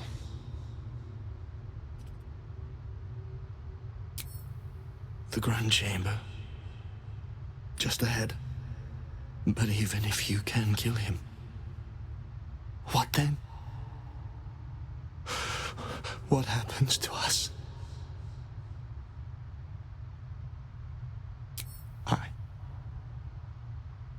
I don't know. Trust me when I say I know the feeling, but you can resist the urge. Whatever you do, just do it quickly. I can't go on waiting. We'll be back. You have my word.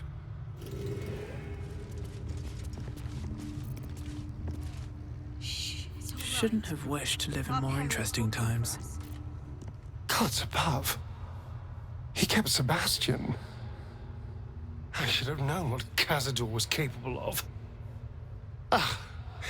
He's played us for such fools. And not just 7 spawn to placate the devil. 7 spawn and 7,000 souls bound to them in blood. Everyone, whoever trusted me enough to let down their guard, innocents, idiots, and the unlucky. It doesn't matter. I will need to sacrifice them all if I want to perform the ritual.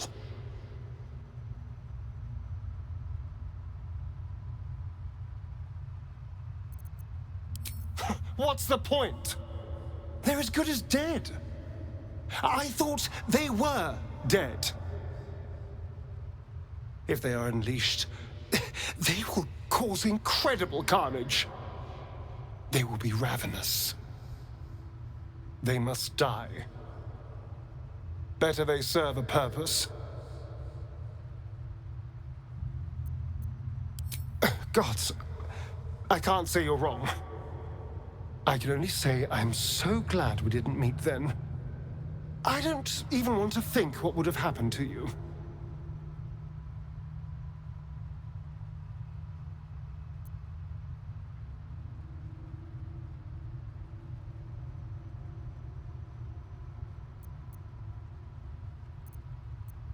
I would have killed you.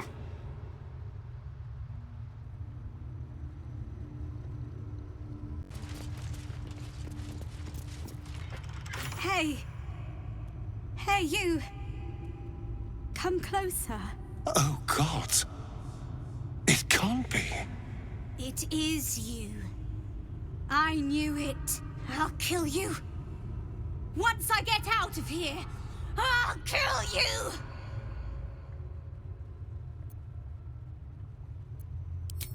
Camp. Monster hunters. The Gur Camp. Oh, gods! My parents' camp! Chessa, focus! Resist the beast inside you. You promised! It's your fault! You did this to us! Didn't he tell you? He's the one that kidnapped us! He's the reason we're spawns! I'll kill you! Yes. Now that you, mention it, I may have done that. Don't look at me like that. Cazador's orders. Quite the deviation from my usual routine, of course. Capture, not lure. I didn't bring them in with sweet rolls or anything. I really forgot about them. Felt nothing the moment I handed them over to him. Oh.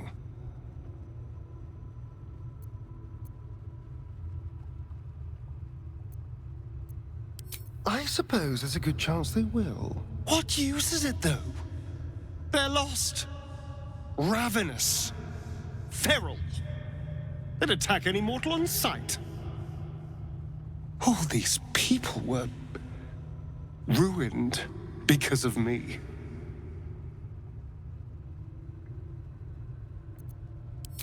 Parents? You've seen my parents? I miss them. I think. Or perhaps it's the hunger.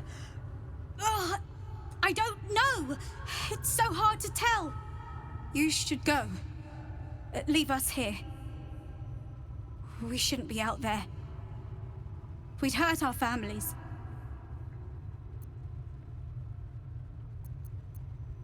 Behind the exhaustion, starvation, and fear, recognition stirs in her eyes, and with it, hope. You really mean it? Cazador's got this stuff. It controls the doors. If you get it, you can set everyone free. If you get it, somehow.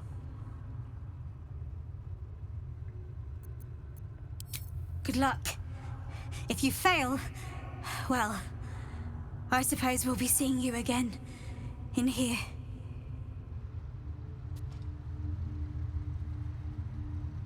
We're all hungry. On the pillow rests a skull with a scroll clamped in its bony jaws. The skull's empty eye sockets flare with an eldritch gleam.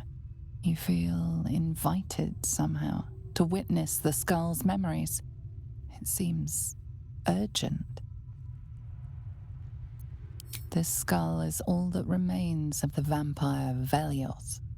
He turned Cazador, gave him the gift, and then taught him the rules of vampiric existence.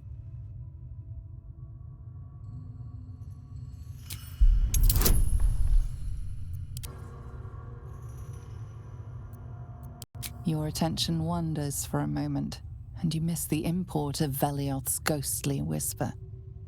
Velioth recalls when Cazador reached out to a former friend. His punishment was to watch as Velioth drained his friend dry.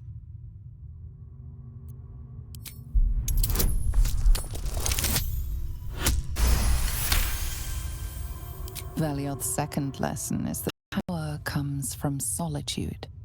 To share with others is to be weak, and to be weak is to fail and die. Velioth recalls when Cazador rebelled against him. Cazador suffered 11 years of impalement because he failed.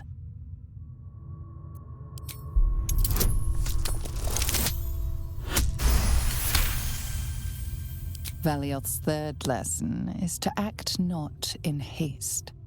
A near immortal has time to plan, time to act only when others will pay the price of action. Velioth recalls Cazador, his lessons learned, killing him in the rite of perfect slaughter. How they both laughed. Velioth recalls Cazador boiling the flesh from his skull, and then, to mock him, clamping his schooling scroll in Velioth's jaws.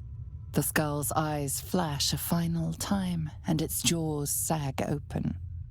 The scroll with all of Cazador's rituals is yours. Velioth is no more. Even his precious rules.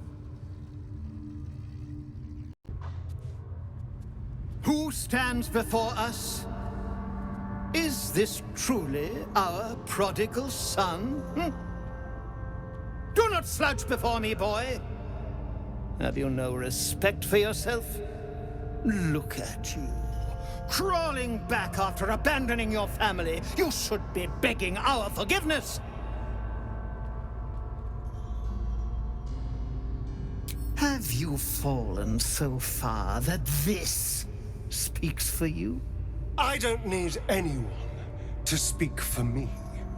No, you always had a gift for words. I fondly remember your empty boasting, your tired jokes, your endless prattle. No! Shut up!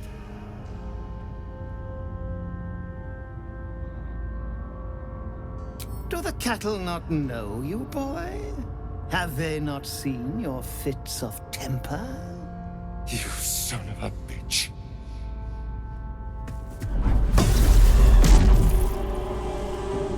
You truly forgot my power. You truly thought our bond as creator and creation was all that stopped you from killing me?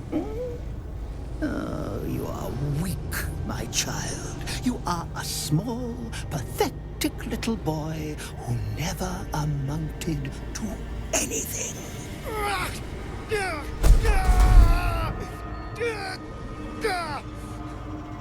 But today, you will finally do something worthwhile. You will burn, and I will ascend.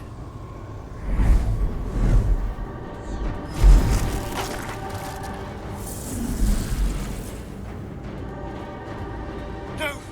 Stop him! Get me out of this! Witness the birth of the Vampire Ascendant! Ecce Dominus!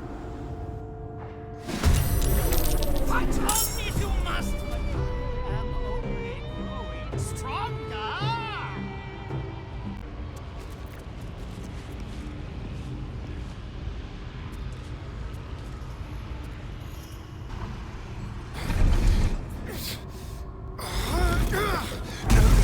No healing sleep for you. Wake up! Get your hands off me, worm! I'm not the one in the dirt.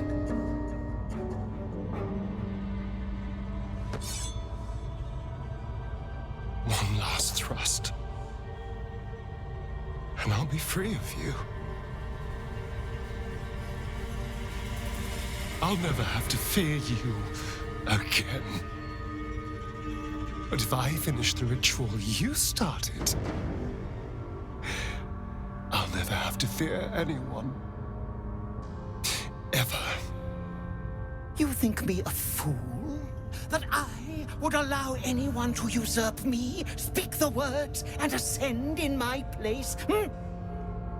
The runes I carved into your flesh bind you and all 7,000 souls to the ritual. Complete it, and those bearing the scars will be sacrificed, you included.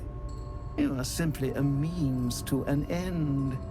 I made you to be consumed. I am so much more than what you made me. I can do this, but I need your help.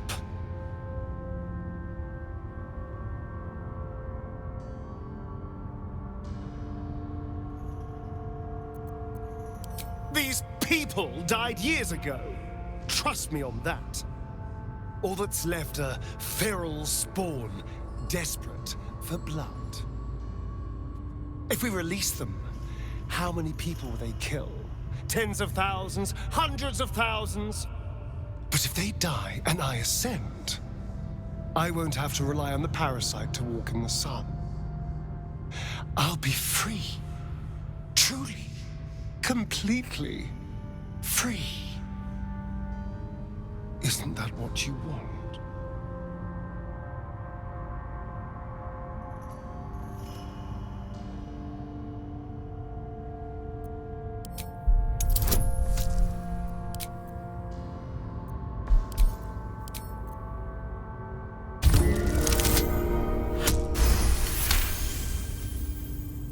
You can see the fear in his eyes, but also the hunger. The thick smell of blood in the air and the promise of power being so close is intoxicating to him. All he can see is the power of the ritual and the freedom that power brings. The freedom to do anything, to be anything.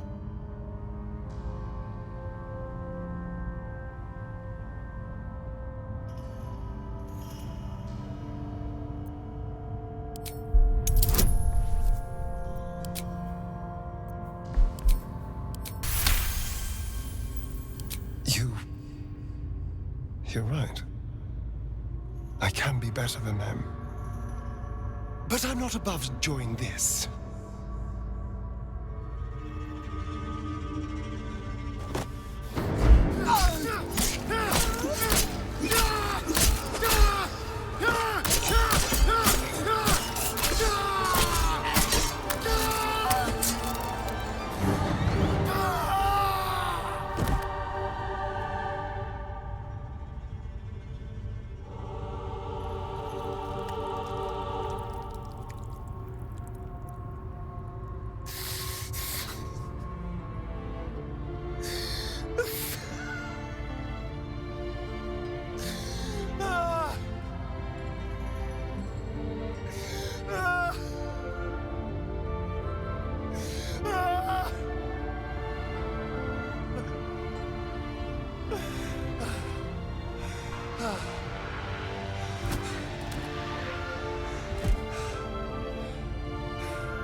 Is it over?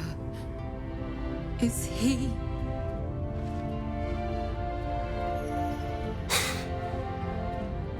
Yes. He's gone. What does that mean for us?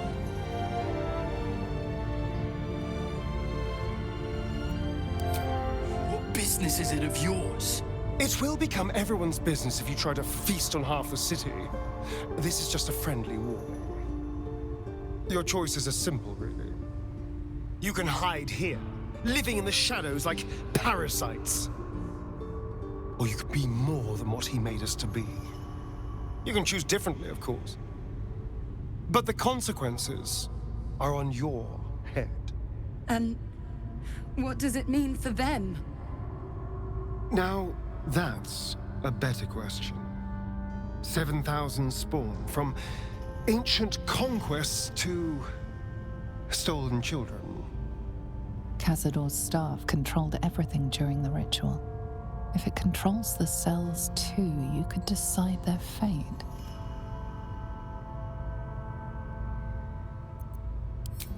Some sacrifices just aren't worth it.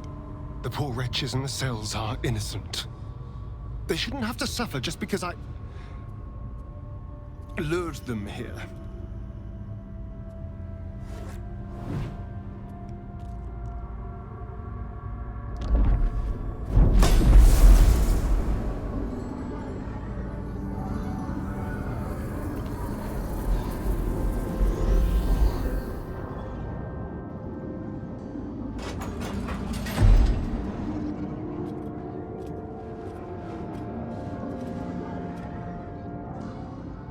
They'll need someone to lead them. Take the tunnels into the Underdark. Find somewhere, well, not safe, but less perilous. What? No, we can't. Just try to keep them out of trouble.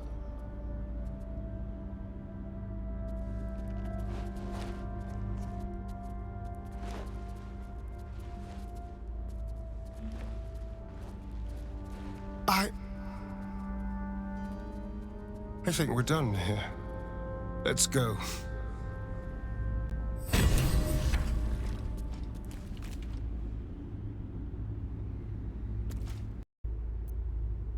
That's it. He's gone.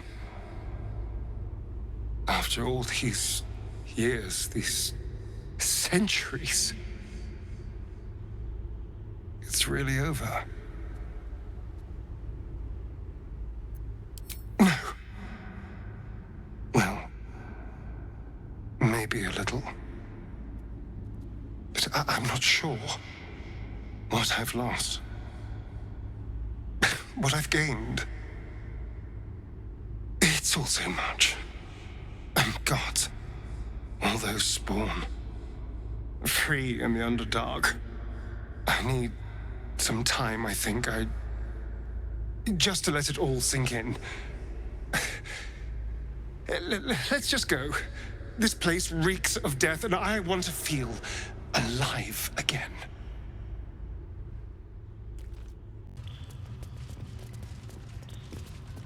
You killed one vampire, but released 7,000 of his spawn. Have you lost all sense? They were innocents. To kill them would have been an even greater crime. But if you do decide to go hunting them, know they include your children. They survived? Well, that depends on how you define survived, really. But they are free. They're making their way into the Underdark as we speak. This is difficult news. We will need to decide what it means.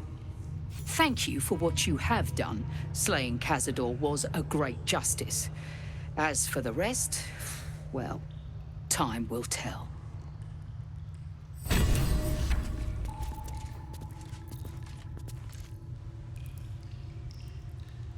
I need a quick word.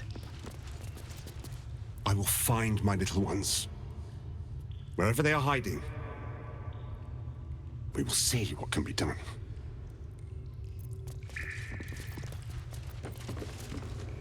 elevator lies ready to carry you back up to the palace. Let's get out of here. I've had more than my fill of this place.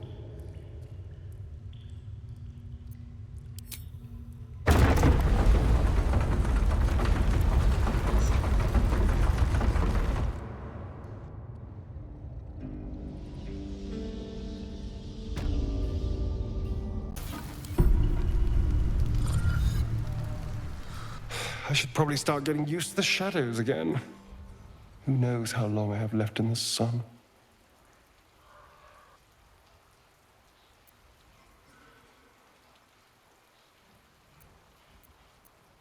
I know. Doesn't mean it stings any less. Maybe never seeing the sun again is just the price of freedom.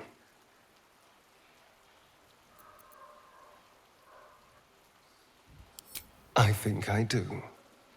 Assuming we survive, of course, because a horrible death is always just around the corner with you. There's something I'd like to show you, if that's all right. Something out in the city. This way. It's not far.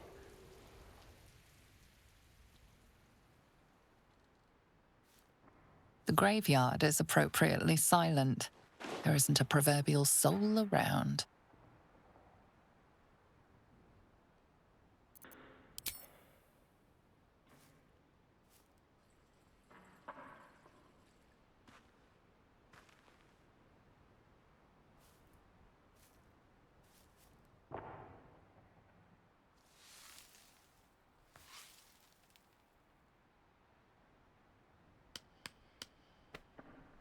Nearly 200 years. And I never came back. Not since the night I woke up down there.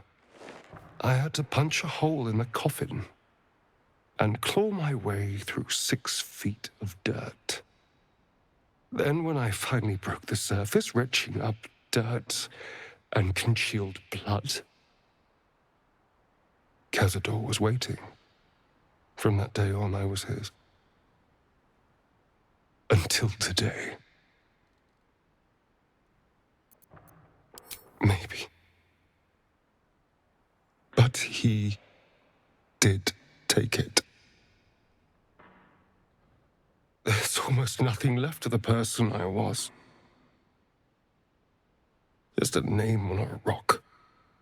For nearly 2 centuries, I stalked the streets like a ghost. Well, the person I was lay here. Dead and buried. Now I need to figure out who I am. What I want.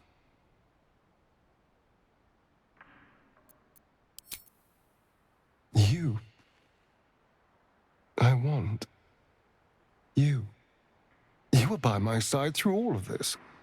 Through bloodlust and pain and misery. You were patient. You cared. You trusted me when that was an objectively stupid thing to do. I feel safe with you. Seen. And whatever the future holds for me, I don't want to lose that.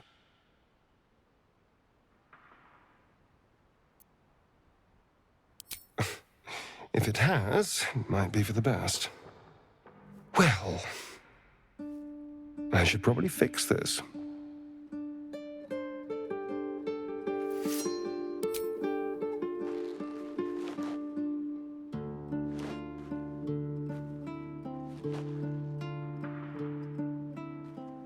Cute.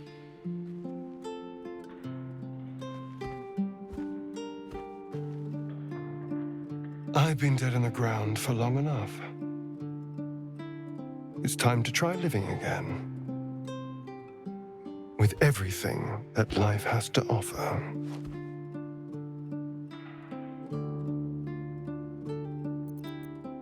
If a night of passion is an offer, I could be persuaded. You know, I didn't care for you when we first met, but I do now. Being with you is about more than lust or manipulating you into a tactical alliance. I love you. I love this. And I want it all.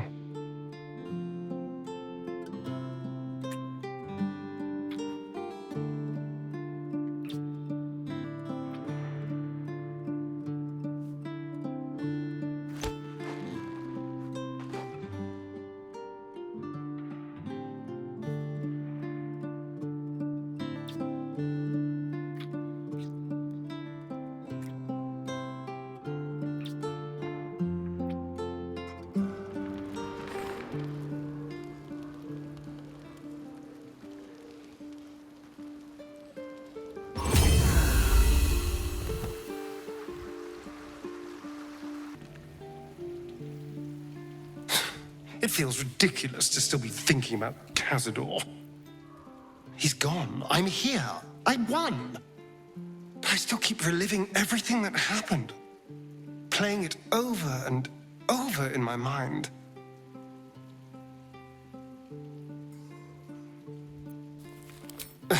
You're not wrong. Cazador left his mark on me in more ways than one. For a moment, I wanted to be just like him. I came so close to losing everything back there. To losing myself.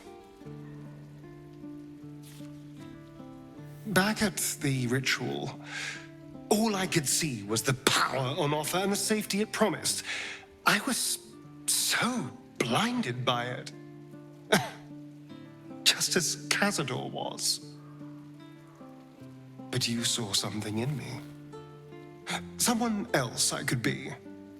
Someone who could break the cycle of power and terror that started centuries ago. You saved me back there. I may not have appreciated it at the time, but I do now. Thank you.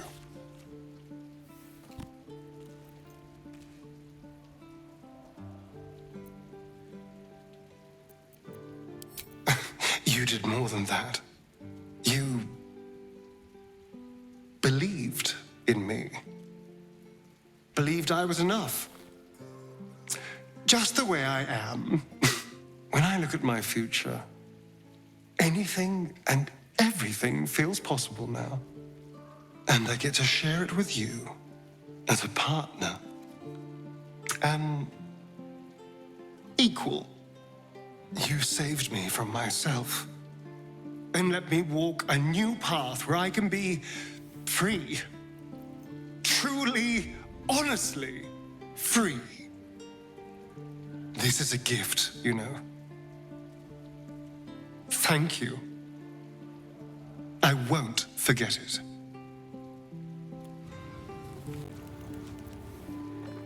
Yes, love. Well, now's as good a time as any.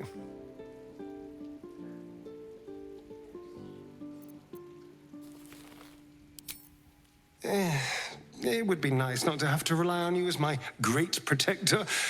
But, well, I do appreciate the thought. There is nothing I'd like more.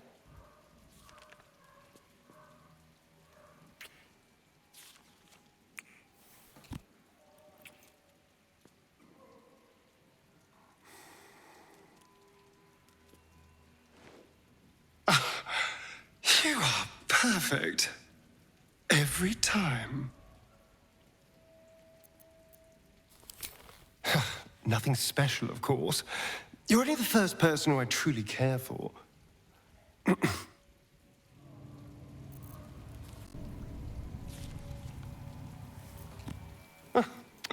You're so adorable when you're thinking what to say. Well, now's as good a time as any. Oh shit. Did I do something wrong? Why? What's changed?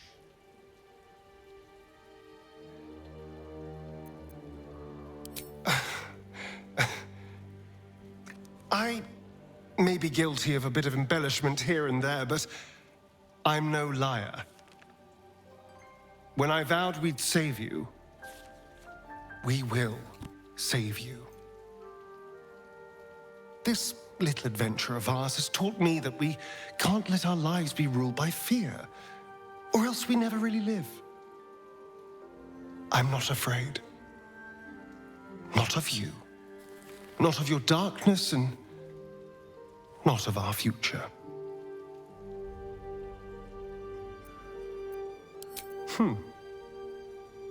Cazador used his tortures to strike terror into me. But I've rarely been more afraid than on the night when I feared Baal had claimed you for good. But I trust you won't kill me. And if you do, then I've gotten sloppy and probably have it coming.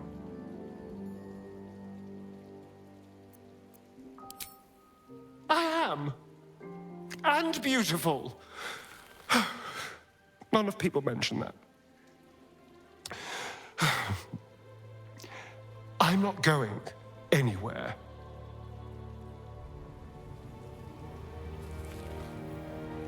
For the first time in over a century, silence falls over the Baal temple. No chants, no screams, no prayers. In the end, your own death brought you more joy than any you wrought on this land. You are slipping into peaceful oblivion. But your journey is not over. Thou hast defied Baal, thy liege and father, and in doing so hast earned a place among champions and heroes. But alas, thy courage was in opposition to the divine cosmology that bound thee to the Lord of Murder. Thou art now faithless, godless, and doomed to wander the fugue plane for eternity. I will not permit that, though all the powers of life and death dictate that it should be so. I, too, still hold some power, and I invest a portion of it in thee, who hath challenged the gods and now liveth to tell of it. Thy fight is not over, and it is thy fight. For one who can look upon Baal and oppose him can survive any crisis. So rise, challenger of gods, and prepare for battle once more.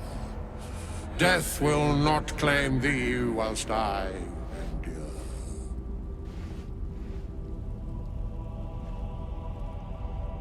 A scribe, a seneschal, a keeper of records, and now thine advocate, both here and in the city of the dead. The sole way to atone for thine actions is to do better in a new dawn. That dawn has come. Baal tried to extinguish thee, but his wrath is imprecise. He only succeeded in killing the part of thee he knew. The urge that drove thee to terrible acts, the spark of brutality that made thee his. But there is a new part of you that hath grown during thy travels. That part Baal could not extinguish, and so, instead of destroying thee, he hath made thee anew. He's right. You're no monster. You've saved me more times than I can count. The heart of a savior hath overshadowed the mind of a murderer.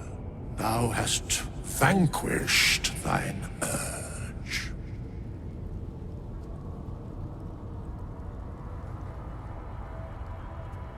I know all, but to state truths is to interfere, for the minds of mortals are easily swayed. My place, for the most part, is to observe.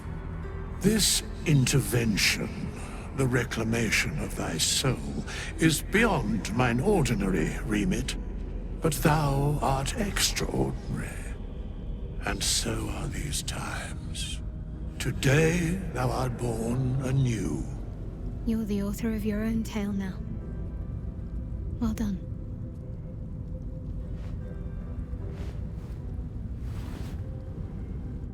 Greet the bloodless dawn, child of none.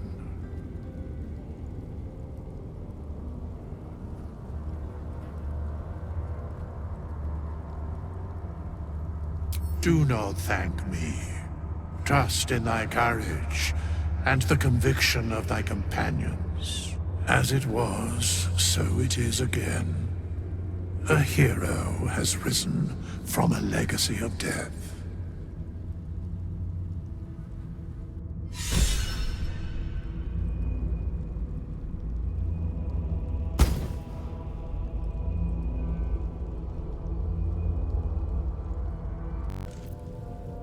Well done again on besting Baal and all that. It was very twee. Especially the part where that poor excuse for a skeleton waved his magic wand and made it all better.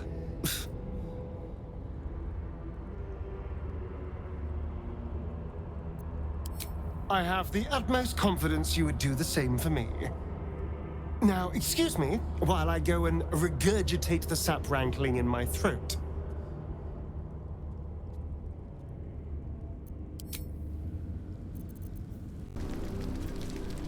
I always dreamed of walking these halls, you know. My dreams never included a giant brain or smoldering ruins, but I'll take what I can get. Oh, as well as can be expected when facing down the end of the world. I can't say for sure. But we've come through a lot already. It would hardly do to fail now.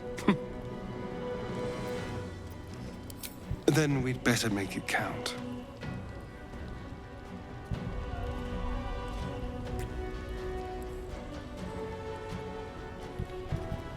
We'd better survive this, because I never want to stop doing that.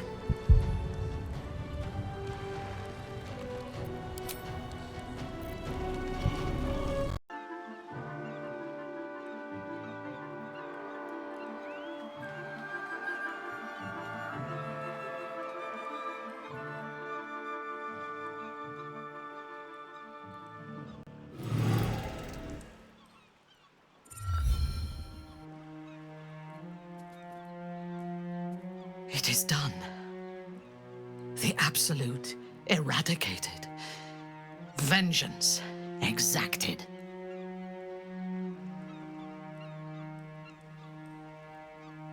My powers, they're draining.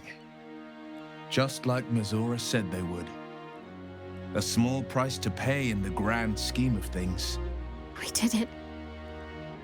The Netherbrain is dead. And we are cleansed. The tadpoles are still at last. They cannot control us or turn us into abominations. Although in your case, the transformation may be an improvement, Iblis. It makes little difference to me. I did what I had to secure my freedom.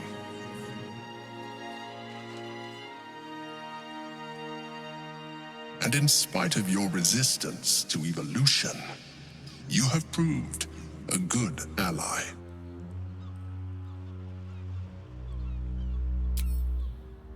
I'm glad you think so. I did my best.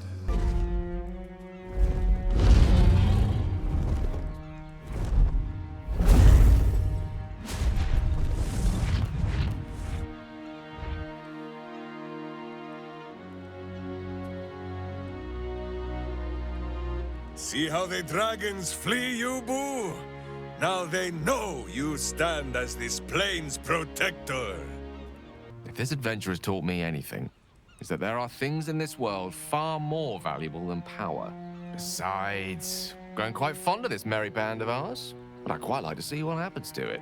I'm sure Mistra will summon me soon enough, but until then, I propose we celebrate our victory the mortal way, with a drink in our hands and reckless abandon in our hearts.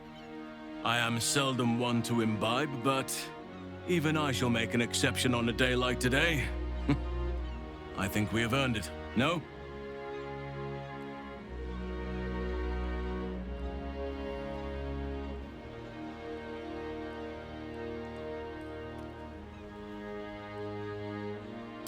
I agree.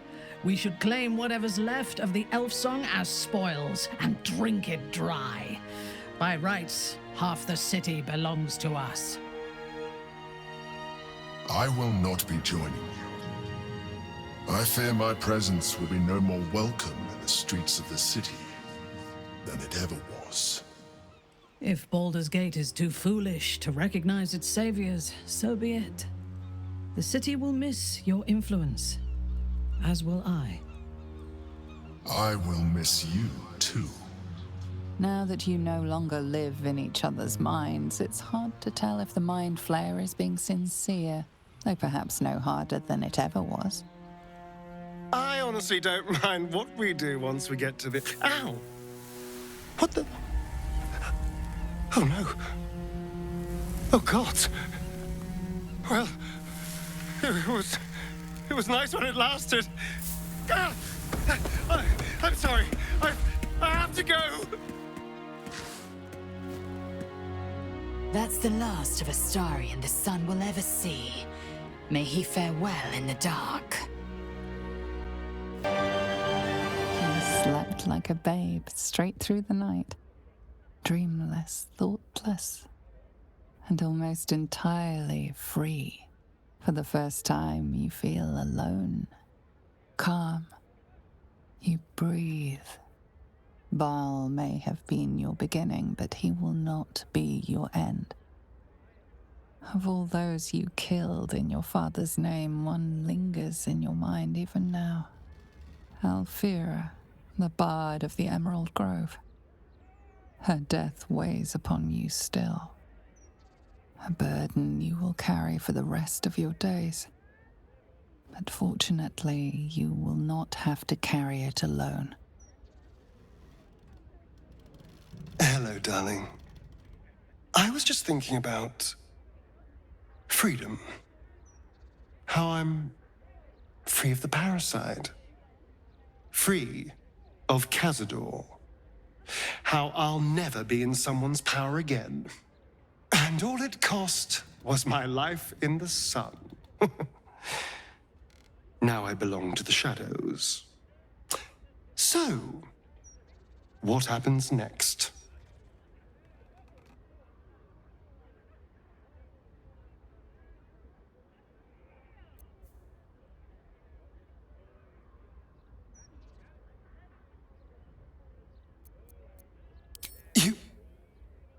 Do you think it's possible? I suppose there is a chance. And if there's a chance, no matter how small, I'm going to take it. And it would mean setting off on another adventure together. Is that what you want? Is this what you want? I would understand if you wanted to go your own way.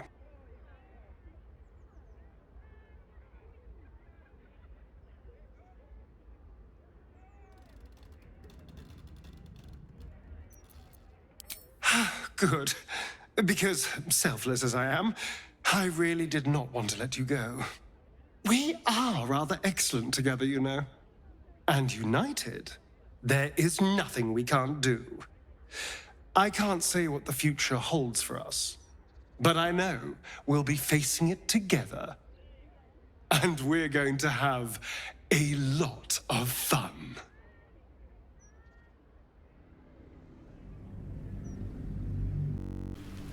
Since the Netherbrain fell, you and Astarion have seen more of Faerun than you ever thought possible. One night, he tells you that these last 6 months of happy memories are the counterweight to 200 years of misery. The next day, you receive an invitation written in a frail hand, inviting you to a gathering back in the place where your journey together began.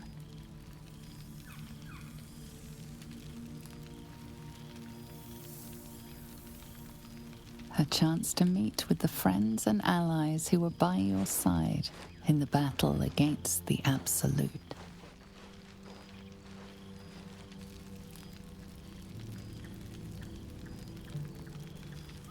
Thou wert called here, some from above, some below.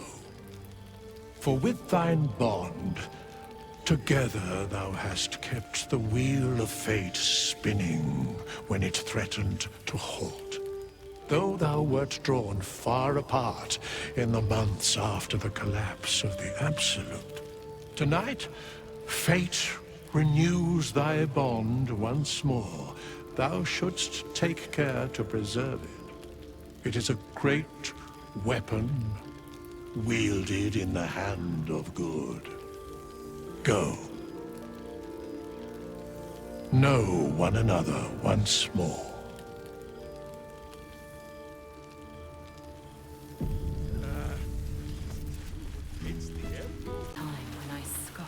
And how have our friends fared without us?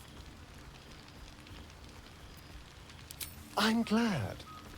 It would be so easy to go through everything we did and come out the other side bitter and twisted. But they deserve happiness. We all do. And I will forever be grateful to have found it with you.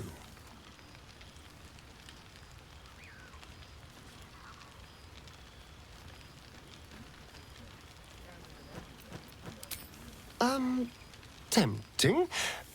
But you make a better ambassador for us than I do. I'll keep skulking here. I do it well, after all. I do feel a little bad keeping you all to myself. After all, I get to see you every night. Go on, go mingle. Enjoy your time with the others. Bless them with your presence. I'll be here when you're ready. I'll always be here, my love. No. The balance of the world restored. The balance of these lives, mortal and otherwise, brought to account. Hear me, thou heroes, wastrels, friends. I have waited long to tell you these words. It is over. For now. Thou played thy part in weaving the fabric of fate itself, but for every thread you sewed, so did the gods unravel another. Sleep, rest, revel, but be ready, for thou mayst yet be needed.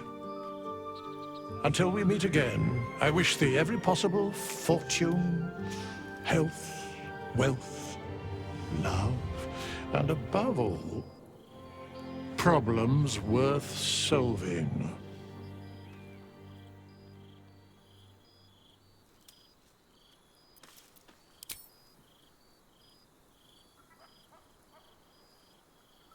To you.